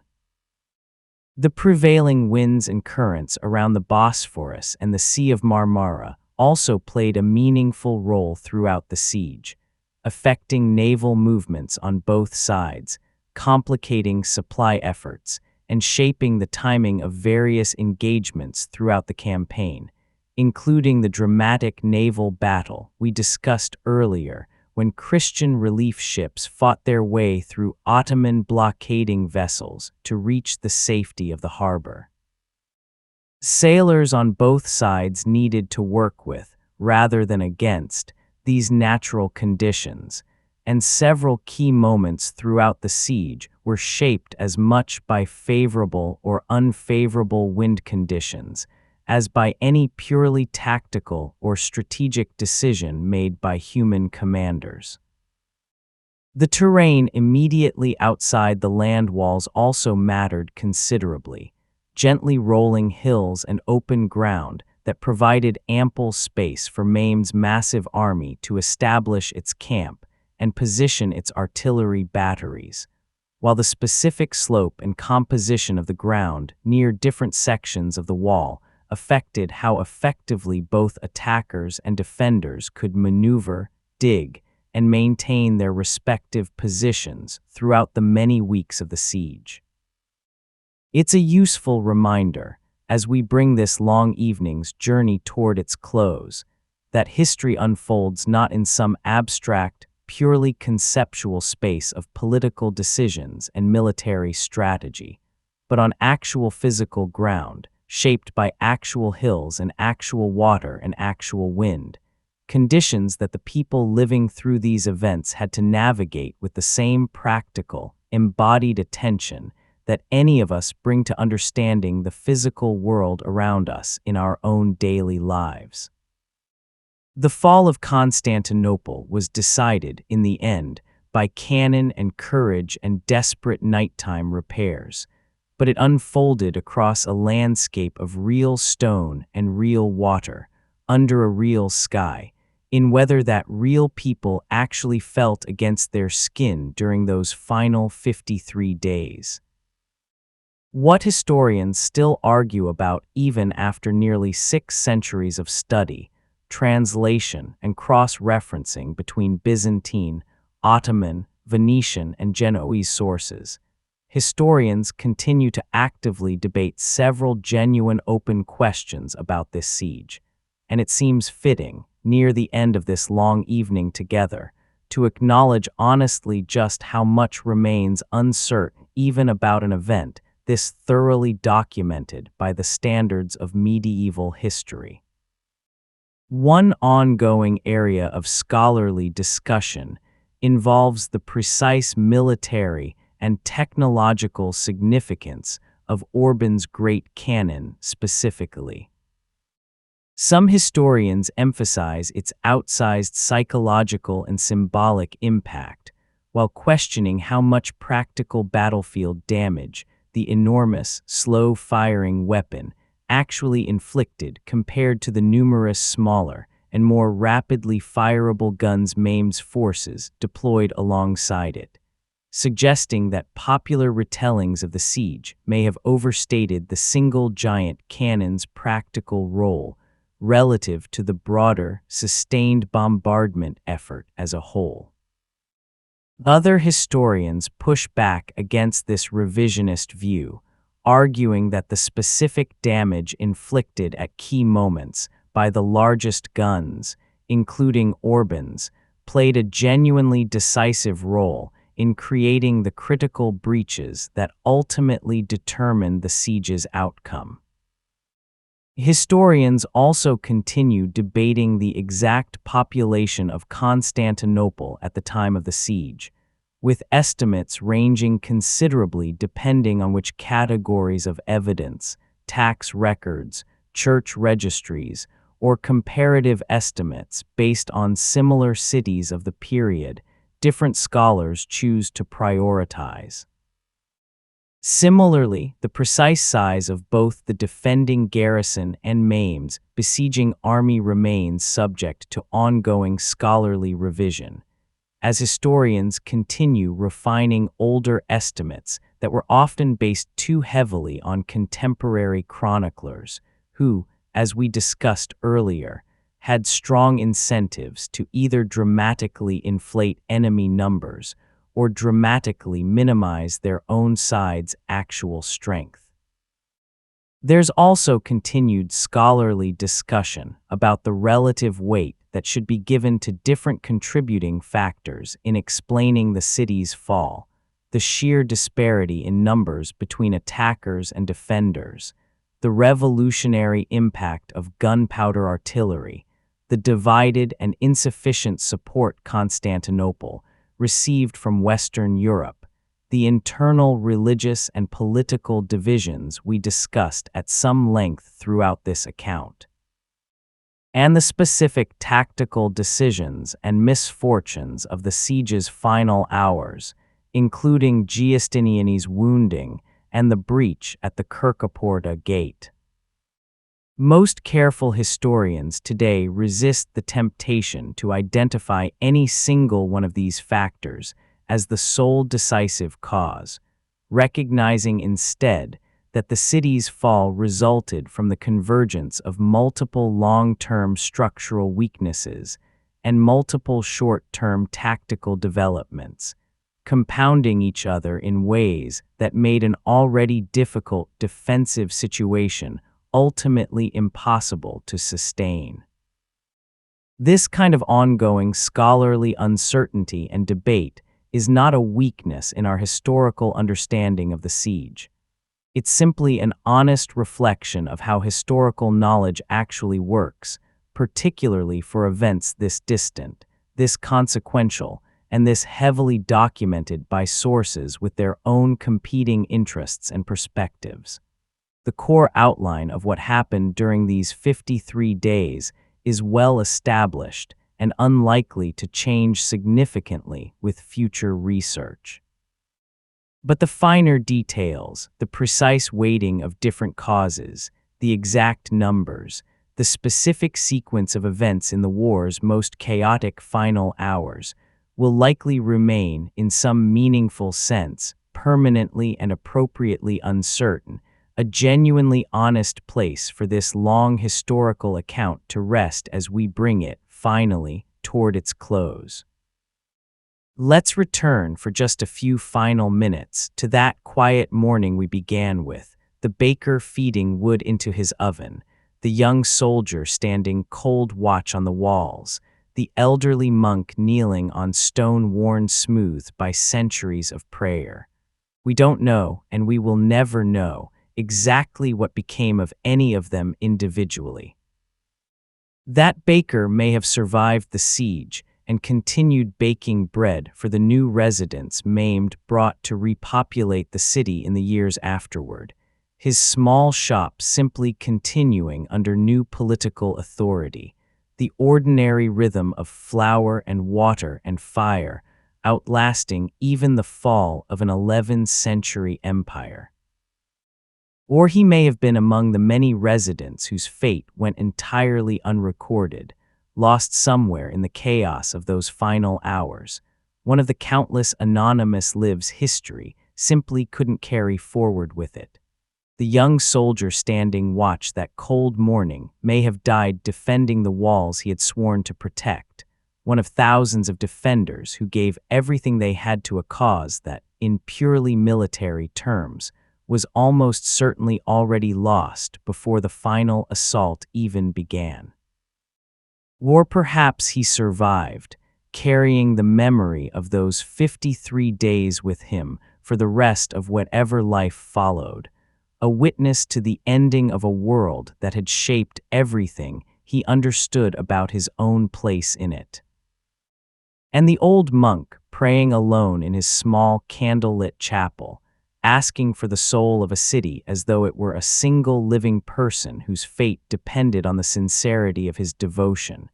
we can only imagine what his final thoughts might have been, whether he found some deep and abiding peace in his faith even as everything around him fell apart, or whether even his lifetime of devotion couldn't fully steady him against the fear that must have accompanied those final days. What we do know with complete certainty is that they were real, in the sense that people exactly like them, by the thousands, actually lived through this. Every besieged city in history is made up of countless individual lives just like these, people going about the essential, unglamorous business of simply continuing to exist, cooking and praying and standing guard, even as forces far beyond their control or understanding moved inexorably toward a conclusion that would end the only world any of them had ever known. Constantinople fell on the 29th of May, 1453, after 53 days of siege that brought an end to an empire that had endured, in one form or another, for well over 1,000 years. An emperor died fighting rather than surrendering the city he refused to believe was truly his alone to give away. A young sultan achieved, at 21 years old, what generations of his predecessors had attempted and failed to accomplish, and spent the rest of his long reign building an empire that would shape the history of 3 continents for the next 5 centuries. Scholars fled westward, carrying ancient knowledge that would help kindle the Renaissance. Merchants and monarchs, cut off from familiar trade routes, eventually looked toward unfamiliar oceans and found an entire hemisphere waiting on the other side of that search. And an old cathedral, built by an emperor named Justinian 9 centuries earlier, became a mosque, then a museum, then a mosque again, carrying forward, through every transformation, some quiet continuity of sacred meaning across an almost unbroken span of 1,500 years. But underneath all of that vast historical consequence, the story we've spent this evening exploring together is, in the end, a profoundly human one. It's a story about people trying to hold onto everything they knew and loved in the face of overwhelming and ultimately unstoppable change. It's a story about the particular kind of courage that shows up not in dramatic, cinematic moments, but in the exhausting, unglamorous work of rebuilding a broken wall for the 100th night in a row, of sharing scarce bread with a hungry neighbor, of standing watch through freezing hours simply because someone needed to.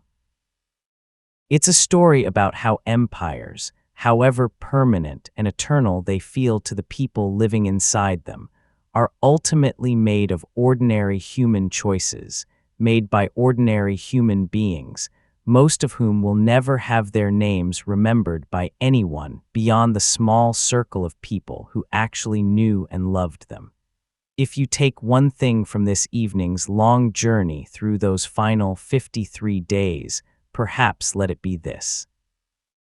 Every great historical turning point you'll ever learn about, every fallen empire, every rising power, every dramatic hinge point in the long story of human civilization, was actually lived, moment by moment, by people who woke up each morning simply trying to get through the day in front of them, without any special knowledge of how their own particular chapter would eventually be remembered, or whether it would be remembered at all.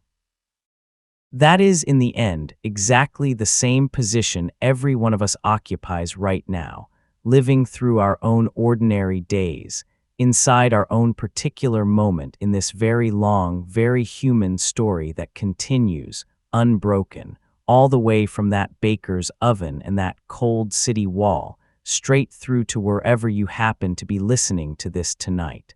Thank you so much for spending this time with me and with the people of Constantinople tonight. If this kind of long, quiet journey into history is something you enjoy, I'd be grateful if you considered subscribing, and I'd genuinely love to hear, whenever you have a moment, where in the world you were listening from, and what the hour was like outside your own window as you drifted through these final days of a very old, very remarkable city. Wherever you are, and whatever tomorrow holds for you, I hope you sleep well tonight. Rest easy.